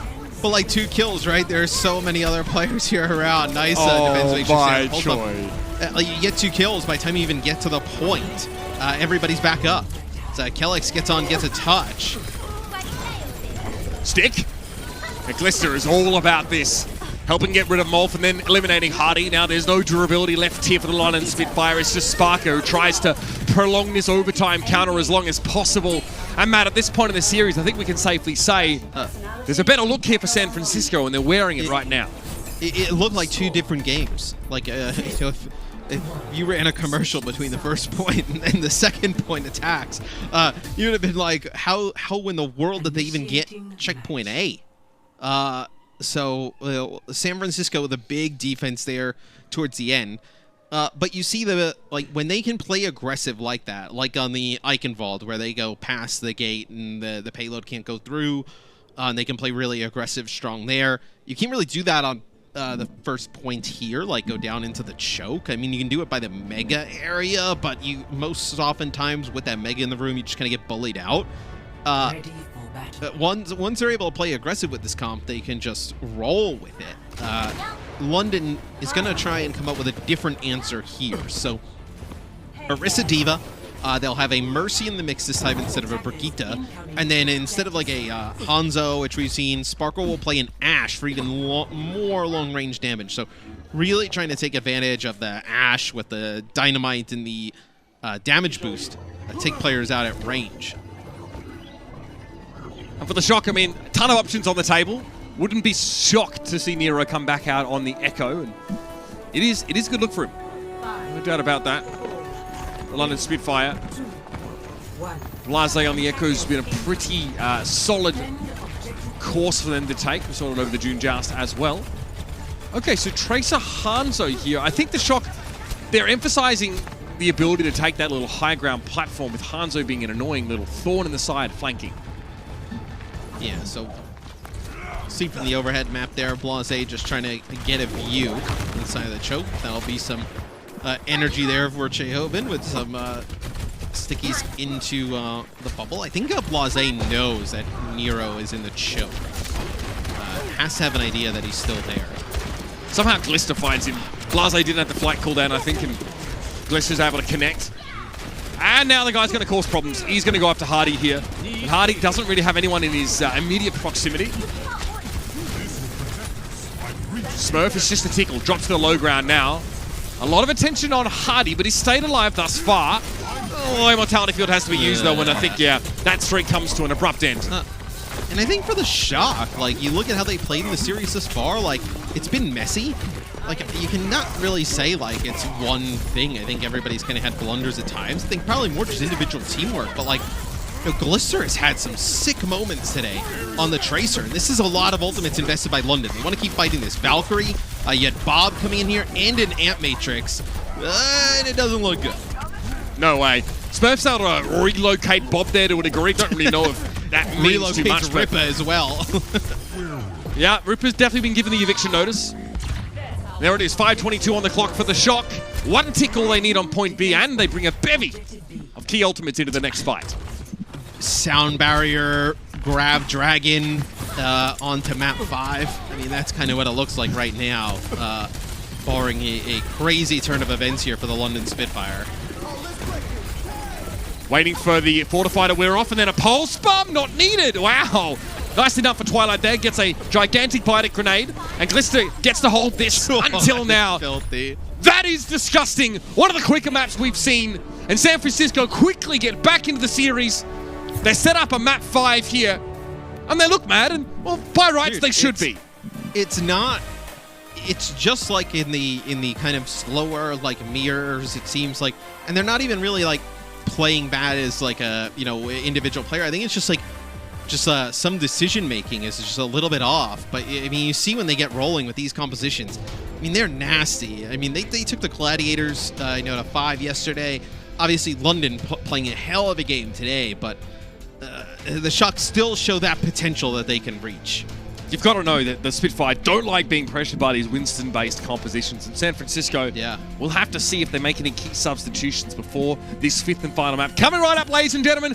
I know this isn't the match you thought would go to 5 today, but embrace it nonetheless. We'll be back with a decider here between the Shock and the Spitfire.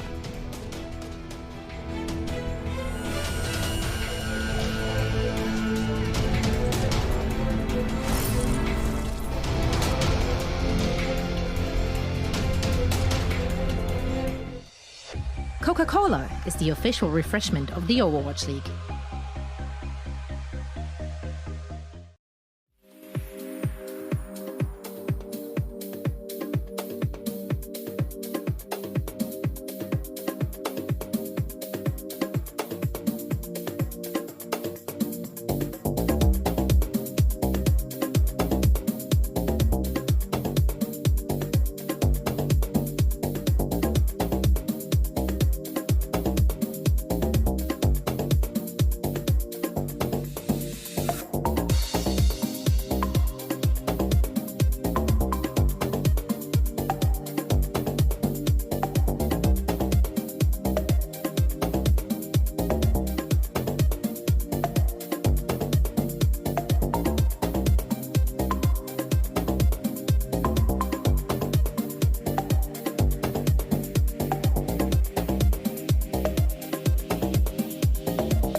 Well, when we opened up the series, Matt, the storyline was definitely, this is going to be a very difficult match for the Spitfire. I think a lot of people maybe count them out before it even begins, but what a difference a young god like Sparker makes, and this team really starting to click on a higher level. They have forced San Francisco all the way to the very brink.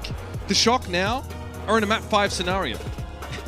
And you have Super coming back in for Smurf, and then FD God coming in for Twilight. The only subs we have here. Yeah, back to this. Probably as the next map is Nepal. Some points you would want to play like May McCree with a Reinhardt on. And I mean, dude, this is a match which is oddly, in a way, like obviously if London wins here in the game 5, it's a terrible week for the Shock. Probably one of their worst they've had in Overwatch League, and it's a huge win for London and just kind of the franchise trying to get in the right direction. Even if London were to lose, is it kind of a win? Like, it's a win for the Shock on the leaderboard, but I really feel like London still kind of can kind of keep their head up with how well they played today against the two-time champs. Right. Well, obviously, it's the halfway point of their season, and they realize they can now start to hang with some of the top teams. I'd be happy with that too.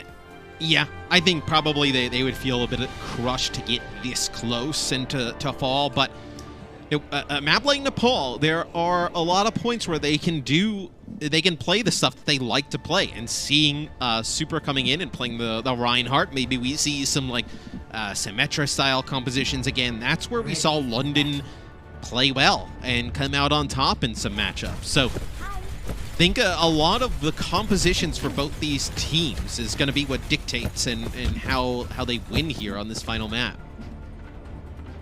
Again, for the San Francisco Shock, you kind of know what you should expect. FD got on the Lucio, Super on the Reinhardt. That is what those two have been primarily playing.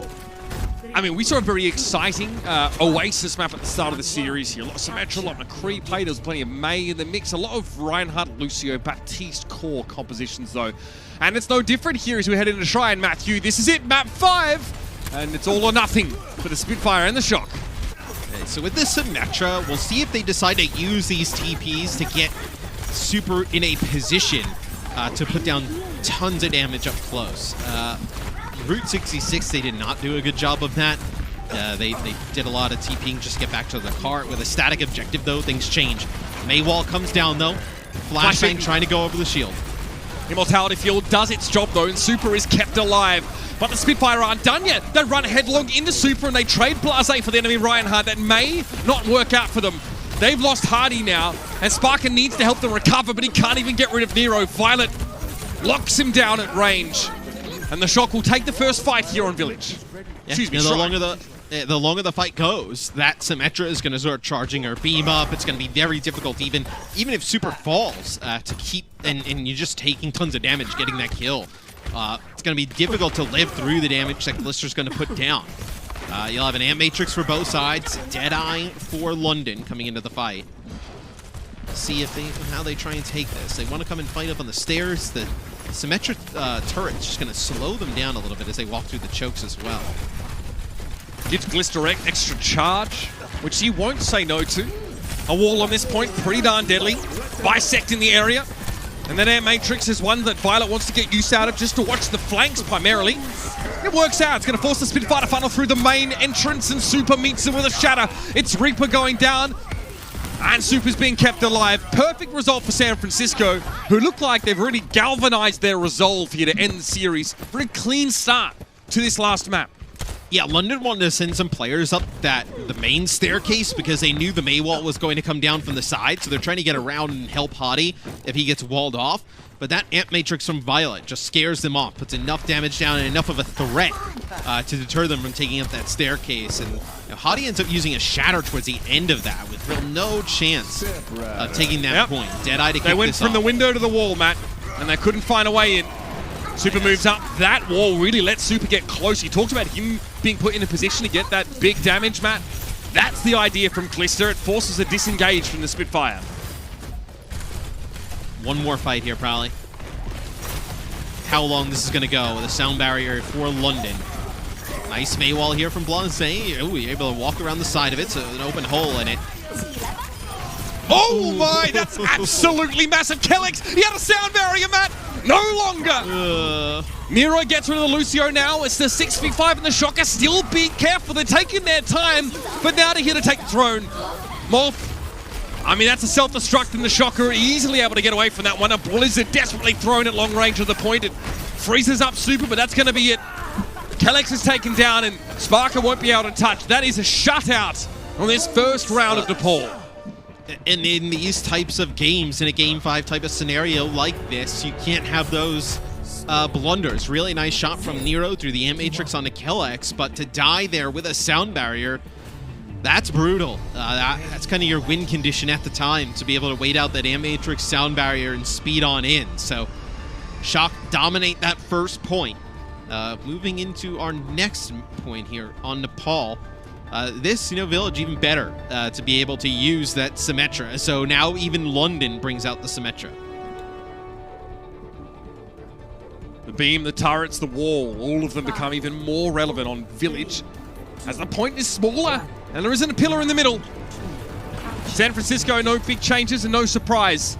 LTP to get a bit closer. London look like they're going to come in through main and not take the high ground first. They'll move to the point. It's going to be Super hates turrets. Yeah. Just trying to get them out. So London takes position on the point first. Big fire strike damage from both teams. Oh, Super TP's in the back line. Very cheeky stuff from Glister. They tried that on Oasis and it didn't work. This time it looked better. Sparker though. Cat amongst the pigeons, Matt. He gets there, gets rid of Glister, but losing Hardy and Ripper, that's definitely going to hurt even more. They probably could have used his damage on the point. Gets behind and takes out Glister. That's all good. I mean, Glister very low. They lose all that Symmetra damage out on the point. So, you get that one kill, but you're not able to put down enough damage where maybe if he's there, Glister has to come on to the point to play from there. Maybe he has to just back up, get healed a little bit, and he's not in that fight. You have Sparker's extra damage there. Maybe that changes things. So, we'll see. London can battle back, get back onto the point. Is Nero already at a Blizzard? I mean, this is going to be huge. So Super was alone there on the low ground briefly. They're using their teleport just to translocate, and this might have to be a quick little set play here. The Spitfire move through the doorway. FD God doesn't need a teleporter, he just backs up. And now the Shock have the point, they have Blizzard, they have Shatter, and Air Matrix. They're in no hurry, man. No, I mean... that is a fire strike through the M-Matrix. Hits FD God. That is difficult to get out of the way. Big FTD. shatter here. Big Hardy gets the better of Super, Matt. Oh my! Yeah. Hardy also, it looks like the Shock don't really try and go for a Fire Strike Air Matrix combo. It looks like often Violet is just sort of amping himself. Yes. But Hardy always has his Fire Strike ready for Reaper's Air Matrix, and getting free kills like that is just so big. And there's obviously the M-Matrix and the Fire Strike coming out so fast that if it just kind of clips FD God, he's dead, right? I mean, there's nothing he could really do. Shock to the high ground on the point, rather. Here's that wall, and there's a May wall as well. Because here we go. Wall's going to cut Blase out of position. He can't do anything. I mean, Hardy's in trouble, getting pressured. Ripper low, Glister charged up, and now the sound barrier's in play. The Shock are durable, and they're ready to rumble. Molfig and Reaper have already gone down, and Hardy charges forward. I mean, a very aggressive play, maybe hoping to set something up with a Blizzard, but that gets wasted. The timing is not there. The Spitfire don't have the players to make that work, Matt. Yeah, it's what happened there? London, I think, just trying to force the issue on too many things. Right there, they get backed into the corner. You see how dangerous it is. Like, Rip has to use the Immortality Field, and they know they don't have a sound barrier. In the Shock, they play around their Symmetra wall. The sound barrier comes in, and then they get Super and Glister, like, battering rams right in their face. And they're so weak already, London. It's nothing they could do at that point. Hardy and Super are both going to have Earth Shatter in this fight. Hardy thinking about trying to get the drop on the Shock, but he makes an awful lot of clatter and clang on that high ground. 90%. The Shock go for a bit of a reposition play. The shield is there. Super blocks the Shatter. Can't find anything with his there. Gets rid of the turret in the corner first, or at least looks for it now. Getting pressured down by Blase. The wall is broken though, and the rest of the Shock can start to filter through. That's a wall from Sparker there, and Super doesn't fancy testing this right now. The Shock get away with disengaging here. Yeah, they don't need to engage right now. This is smart from London, though. realizing that they were going to back out and come fight again. I don't know if you needed the beat here, though. I think maybe you could have saved Sound Barrier because you'd already gotten like 2 kills. There were a few players weak on London, but potentially didn't need the Sound Barrier there because that sets the Shock up to come back with those ultimates that they were able to flip the point before. Blizzard with the Symmetra wall and the Sound Barrier. London's going to be difficult to fight out of this. You're going to have a big self-destruct, maybe a big shatter here from Hadi. Oh, it is huge! I love that. The Shock don't have a time, any time rather, just set up. They try and make the TP play, and already the Spitfire are all over them. That now puts this in a last fight scenario, and that Sound Barrier got used by FD God. FD God used Sound Barrier, and they ended up using the Symmetra Barrier. So now with just kind of the way of ultimates flips back to favor of the London Spitfire. That was such a huge play by the tanks. Mistakes are starting to creep in for San Francisco. Can they hold it together and end things here? Super wants to move up, and Matrix Immortality Field used. Super sectioned off towards the left-hand side. Overtime. Hello? Anybody? Anybody? Oh, the main wall. There it is. The London Spitfire able to even things up here on the last map, and the Shock just start to show a little bit of that shakiness that's cropped up, Matt, at a few points with this team setup throughout the series. This game has had a bit of everything today. So this is probably going to be the most interesting point of the ones we've had. Now, because it's the last one, because like that helps though. What is the I mean that does help. But how do you get use out of like Sim May here? It's really about taking that point first and then playing in that up front corridor, right, where you can play really close to the spawn and just camp. And I think you see them running the Sigma to play a lot of off angles. No Symmetra in the mix here for London. They're going to play Spark on the Hangzhou, so they're going to move away from the Symmetra setup and just try and play this long poke game, which makes some sense here. This map is very wide open. We don't get to see Trick play Sigma much at all these days. It was one of his go-tos in 2019. It's going to be costly for them to get to the point. Yeah, I mean, they're going to have the TP there. Okay, they get the cap though. They can just walk off the point now. Play inside it. They're going to be a little bit careful. Quite susceptible to hyperspheres. Playing inside that low room, and Troykoven's forced to use his waggly hands. Super shield down. He is in deep trouble. Teleporter. Someone's trying to get close to Sparker. Looks like Glister doesn't commit. Yes, Nero eventually pushes up, and Troy's there on the off angle. Over the edge goes Hardy and Super. He'll take him with him. Spark is constantly taking chip damage from his hyperspheres. The Spitfire. That's an interesting decision. He'll change off of this, I think. He's going to go probably either Sim or McCree, if I had to have a guess. Sure? From life. I mean, you just use the Dragon. Like, what do you... I mean, I guess he's going to stay on it. I mean... It could have been a miscommunication. They might back, maybe, but that's just They might have tried to catch Troykoven with it, right? Like, you fired a Dragon, you prevent his retreat, and then you dive on him, but no one dove on him. Right. That seems like a bit of a bold-faced error from the Spitfire. And again, they still need to capture the point there, so that's another tool they won't have available to them. Getting rid of Troykoven there is just great. I mean, if you can count on Ripper to find a kill like that, then great.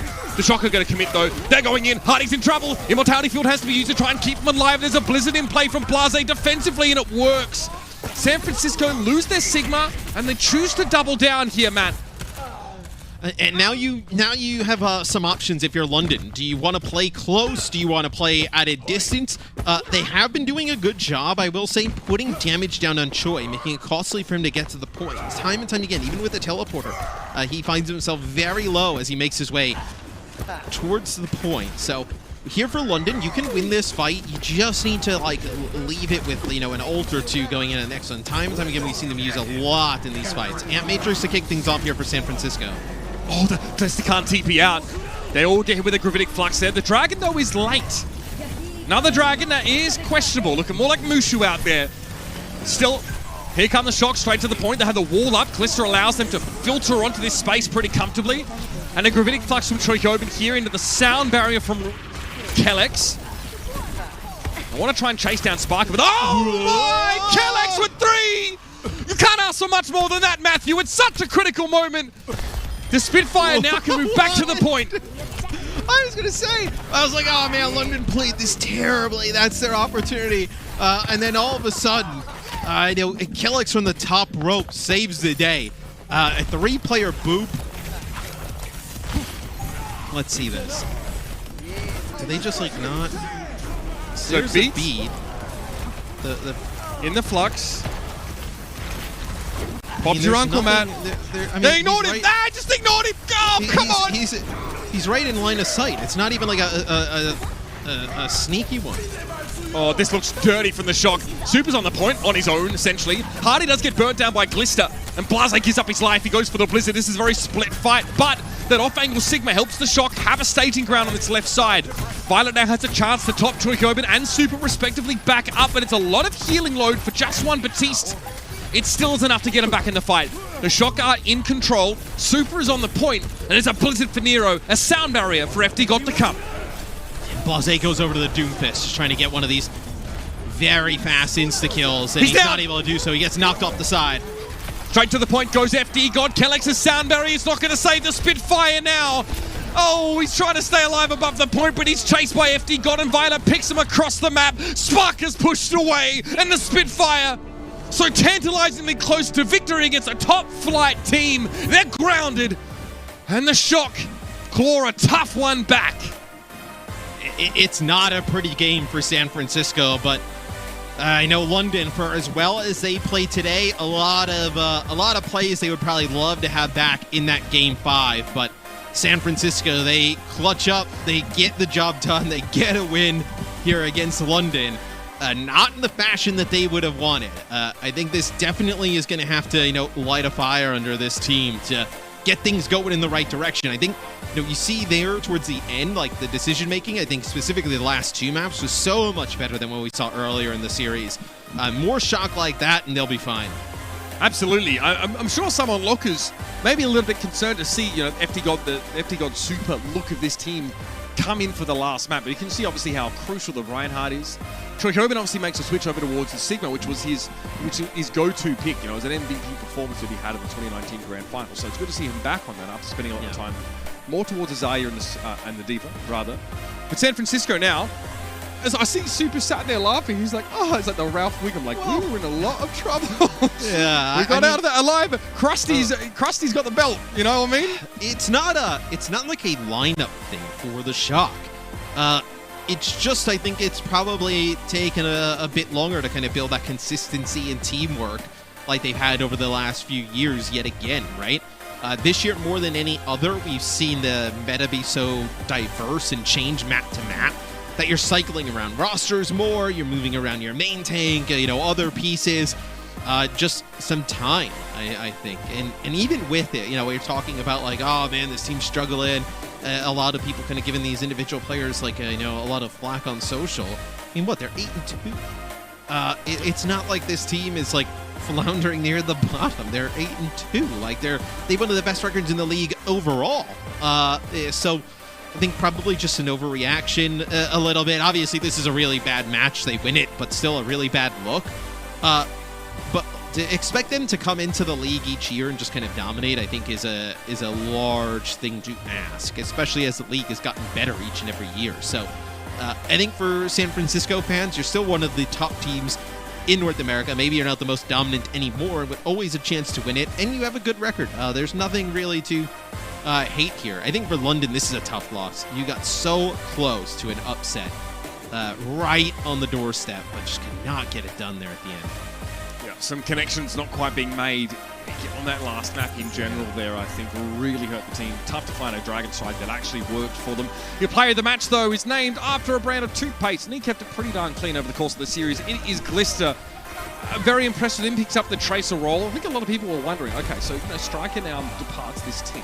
Yes, Arns comes back, but is not going to be relied on to fulfill these Tracer duties. So Glister fulfills that role and looks really good across the course of this entire series. Sparker tries to challenge him, especially on Anubis, and he comes off second best. The Symmetra play as well.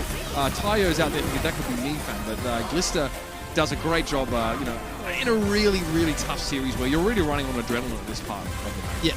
Yeah, Tracer was very, very strong. McCree as well, and Symmetra too. That is why he is our player of the match, presented by Xfinity today. And I think you mentioned a lot of people wondering like who is going to be the Tracer player that replaces Striker. It definitely looks like Glister, and in the maps they played him on the Tracer, where we saw it on Eichenwald and we saw it on Temple of Anubis, they dominated. He was a big reason why. I think his Symmetro play, especially on that last map, was very good. A lot of good decisions on where to put the teleporter. So I think it's a good sign for Shock fans to see Glister starting to play more consistent, and then also start to get comfy in this roster, because he is a very, very good player. And we see how map-dependent so many of these compositions have been throughout the series. The Shock have been the ones that have been willing to play all the different comps, right? And the Spitfire, don't see any Winston from them, and that's where they suffer. Honestly, it's where they struggle against San Francisco, against double bubble setups. It might be something they need to work on. In the meantime, though, ladies and gentlemen, we'll take a quick break. We'll step aside, and we'll return to get some words from the victor, maybe Glister with Danny.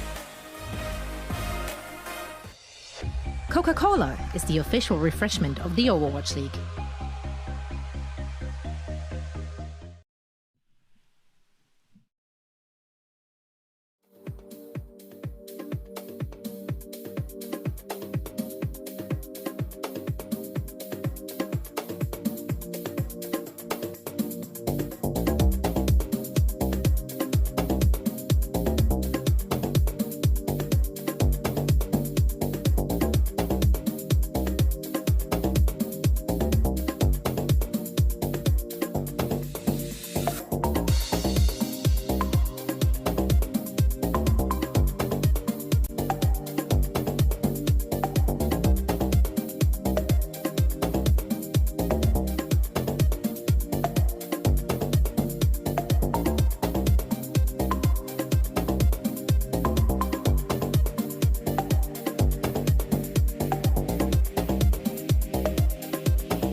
Welcome to Game Break presented by Cheez It Grooves. You're joined now by my limb brother, Glister from San Francisco. Shaw, congratulations on the win today, Glister. I heard before we started this interview, you told me that you were a little bit nervous, so I want to hear that from you before we jump into the questions. 그 선수 일단 인터뷰에서 너무 감사드리고요. 저랑 같은 임시신데 방금 그래서 브라더라고 제가 소개를 했고 네, 또 방금 인터뷰를 하기 전에 좀 긴장이 된다고 하셨는데 이유가 뭔가요? 왜 긴장하시나요, 갑자기?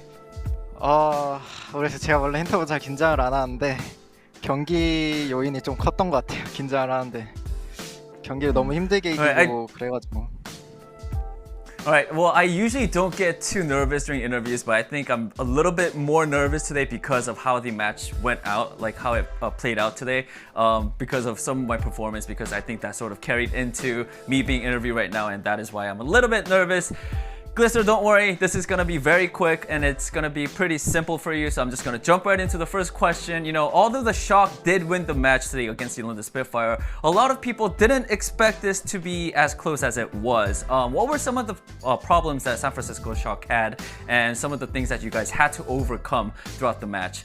첫 번째 질문은 방금 또 이제 경기 말씀을 좀 하셨는데 오늘 어떻게 보면은 오늘 승리로 이렇게 경기를 끝마침에도 불구하고 어떻게 보면 좀 경기가 굉장히 접전이었잖아요. 쇼크 팀에서 이제 또 글리서 선수가 보시기에 좀 어떤 문제점들이 있었고 그걸 좀 어떻게 잘 헤쳐 나가서 승리를 거두시게 되셨나요? 일단은 저희가 콜적인 부분에서 되게 안 맞았던 것 같고 다들 일단 실수가 좀 많이 잦았던 것 같아요. 그래서 콜적인 부분도 약간 좀 흐트러진다 해야 되나? 약간 좀 한쪽으로 안 가고 막 이것저것 다 자기 할 말을 했던 게 좀 컸던 것 같아요. 그래서 이제 후반에 원래 라인 조합으로 하려고 했던 맵을 이제 윈스턴을 넣으면서 좀 분위기의 변화를 줬고 마지막에 이제 저희가 라인 컴프를 좀 잘 못했던 것들이나 안 됐던 것들을 좀 얘기하면서 수정해서 그게 컸던 것 같아요. 원래 라인 컴프로 하려고 했던 거를 윈스턴으로 바꿨다고 방금 하셨나요? 아니면 원래 윈스턴 했던 거를 라인으로 바꿨다고 하셨나요? 원래 라인 걸로 하려고 했는데 윈스턴으로 바꿨어요. Okay, 알겠습니다. So I think the biggest reason why this game was so close was because we had a little bit of trouble making the right decisions, making the right calls. We weren't really decisive on our calls, and we didn't know what to do, and everyone had mixed communications. One person wanted to do something and the other wanted to do the other, so we couldn't really come to make a really good decision on how we wanted to play out the game. And not only that, we also had some individual mistakes, so those were the problems. We were able to overcome all of this because, for example, in the later half, we were going to run with a Ryan composition, but in the midst of the battle and also the game-wise, we switched that to a Winston composition instead of Ryan composition, and we had better communications, and just all of that coming together allowed us to get the win towards the end of the match. All right, so my second question for you, Glister, is with Striker's retirement, sorry about that, we've seen you play more than just a hit scan DPS heroes. How have you been adjusting to this increased role in the team? 두 번째 질문은 이제 스트라이커 선수가 이제 팀을 이제 떠나게 된 이후로부터 이제 글리서 선수가 조금 더 히트 스캔 역할뿐만이 아닌 좀 더 많은 역할을 좀 더 이제 소화를 해야 되는 좀 이런 이제 상황이 생기셨는데요. 좀 이런 거에 대해서 좀 이렇게 힘든거나 좀 부담감 이런 거는 좀 없으신가요? 일단은 스트라이커 선수가 되게 똑똑하고 팀을 잘 이끄는 선수였는데 게다가 트레이서도 되게 엄청 잘하는 선수잖아요. 그래서 좀 그 빈자리를 메꾸려고 되게 열심히 노력했고, 일단 저희 감독님이 많이 약간 도와주시고 피드백 많이 해주시고 그래가지고 약간 어느 정도 빈자리를 메꿀 수 있는 요인이 된 것 같아요. 부담감은 솔직히 처음엔 좀 있었는데 어차피 일어난 일이기 때문에 일단 그건 좀 생각 별로 안 하고 최대한 열심히 하려고 노력했습니다. Alright, so because of Striker leaving, and of course everyone knows that he is a very smart player, very good player, and he's a very good leader as well for the San Francisco Shock, and of course he is a great tracer player as well. So with him leaving, I had to fill in his shoes, fill in that gap, and I've had a lot of people helping me, and of course our coach helped me get into that position and allowed me to sort of grow and just keep going to sort of be a better player to sort of fill in that striker's with the gap that striker sort of left behind. As sort of burden wise, I felt like I felt a little bit burdened at first, but as of right now, because striker already left, it has already happened. So I'm trying my best to just perform and do the best as possible with the help of my team. All right. That is it for the interview. Glister, thank you so much for your time. 글리스터 선수 인터뷰 여기서 마치도록 하겠고요. 너무나도 감사드립니다. 감사합니다. All right, let's head back to the desk. Thank you, Danny. Great to hear from Glister. Congrats to the San Francisco Shock. And well, we didn't expect this to be an uphill battle for the London Spitfire, which remain winless. However, it ended up to be a 5-map banger and an uphill battle for both of those teams. And quite frankly, heading into a control map this season for the Shock, if that's the decider, as a fan, you got to be sweating here, Costa. Yeah, and you always are, because Shock are notoriously bad and they keep continuing this trend on control. They just are never ever really strong. They don't seem to just click. We know the San Francisco Shock is such a great team, but they can't work it out on control. Interestingly enough though, they've gone to 5 map 5s in only 10 of their matches, and they've won 4 of those. So when their backs are against the wall, they're actually very good and they can perform on control. So it's not the worst thing ever for the San Francisco Shock, but it's definitely causing them a lot of losses. There was some weird things, as Glister just said. The team, I don't think, really struggled on an individual level. I think it was really the teamwork and the synergy that was falling apart from them on some of these maps. And that's a very interesting thing to see from the Shock, because that's something we've praised them for so much over their last 2 championship runs. So there's definitely a shift in the way that the San Francisco Shock are playing, and it is not that clean right now. It is not the San Francisco Shock we know and love, and if they keep this up, I'm very doubtful for their 3-peat. On the other hand though, London Spitfire, credit where credit is due. They played incredibly well, every single player individually. Just on the back of Spark coming back into their roster and into their team, they seem re-energized and they seem to have that synergy. Fell apart a little bit in map 5, unfortunately for them, but this is a great result nonetheless, and I'm looking forward to seeing more of them as they go further down the line. If I may add as well, I mean, I think the point that Glister made in the interview about them not making the right decisions was so interesting. I'd love to just sit down with Glister for like 5 minutes and expand on that, because I mean, when you have a roster like this and you're making these substitutions like these, like Super is playing the Reinhardt, Smurf is playing the Reinhardt, Violet is playing Mercy and Lucio, and then FD God comes in and play Lucio, like, how are you supposed to develop consistency in your shot calling and decision making if you're just spreading your roster out this thin? Custom made, you mentioned it as well, like when we're watching the game, but like the fact that you have so many players that you are trying to integrate into this team and you can't figure out the shot calling and how you're supposed to make decisions, who makes the executive call, who is the primary leader. Is it Violet because he plays the most time? Well, he's playing main support, Mercy and Lucio, and sometimes he's playing flex support. Like, sometimes you change up your role and it demands a different skill set from you. If you're a flex support, most of the time you actually want to focus on your mechanical skill. If you're an Ana, you're not focused on hitting the bionades, the sleep darts. If you're a Zenyatta, you want to frag, right? But if you're playing Lucio, you have time for more shot calling. So it's a bit concerning to hear that Shock, they're not able to figure out their shot calling, but they're still like experimenting with their roster, everyone's in, playing different roles. Like, I think it's hard to find consistency in that way. So hopefully something that Shock can figure out down the line. Yeah, hopefully. I mean, it is frustrating because we just know what insane talent we have on that roster, and you know, people grow gray hair watching these kind of things unfold. And Costa is dropping peace there. I mean, you're back at 480 now. By the looks of it, right? Yeah, no, yeah, we're going down and going up. Shock real did fast, that. so. Shock did that to him.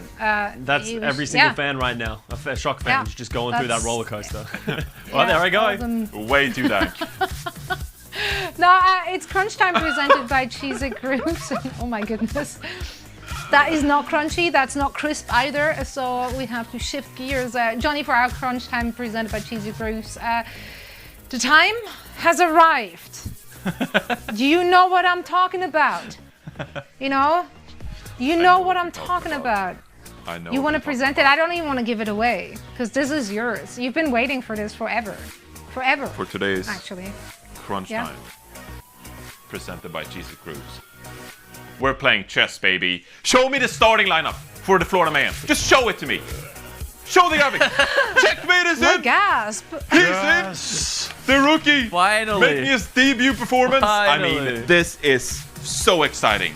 Just irrationally, because I made the bold prediction so many times. I mean, okay, Checkmate is a pretty decent player. You know, played a little bit of Echo in the Contenders region, and he's a really good Echo. So playing Yaki and Checkmate, I'm expecting to see some Echo Tracer. But it's all about the bold preds, okay?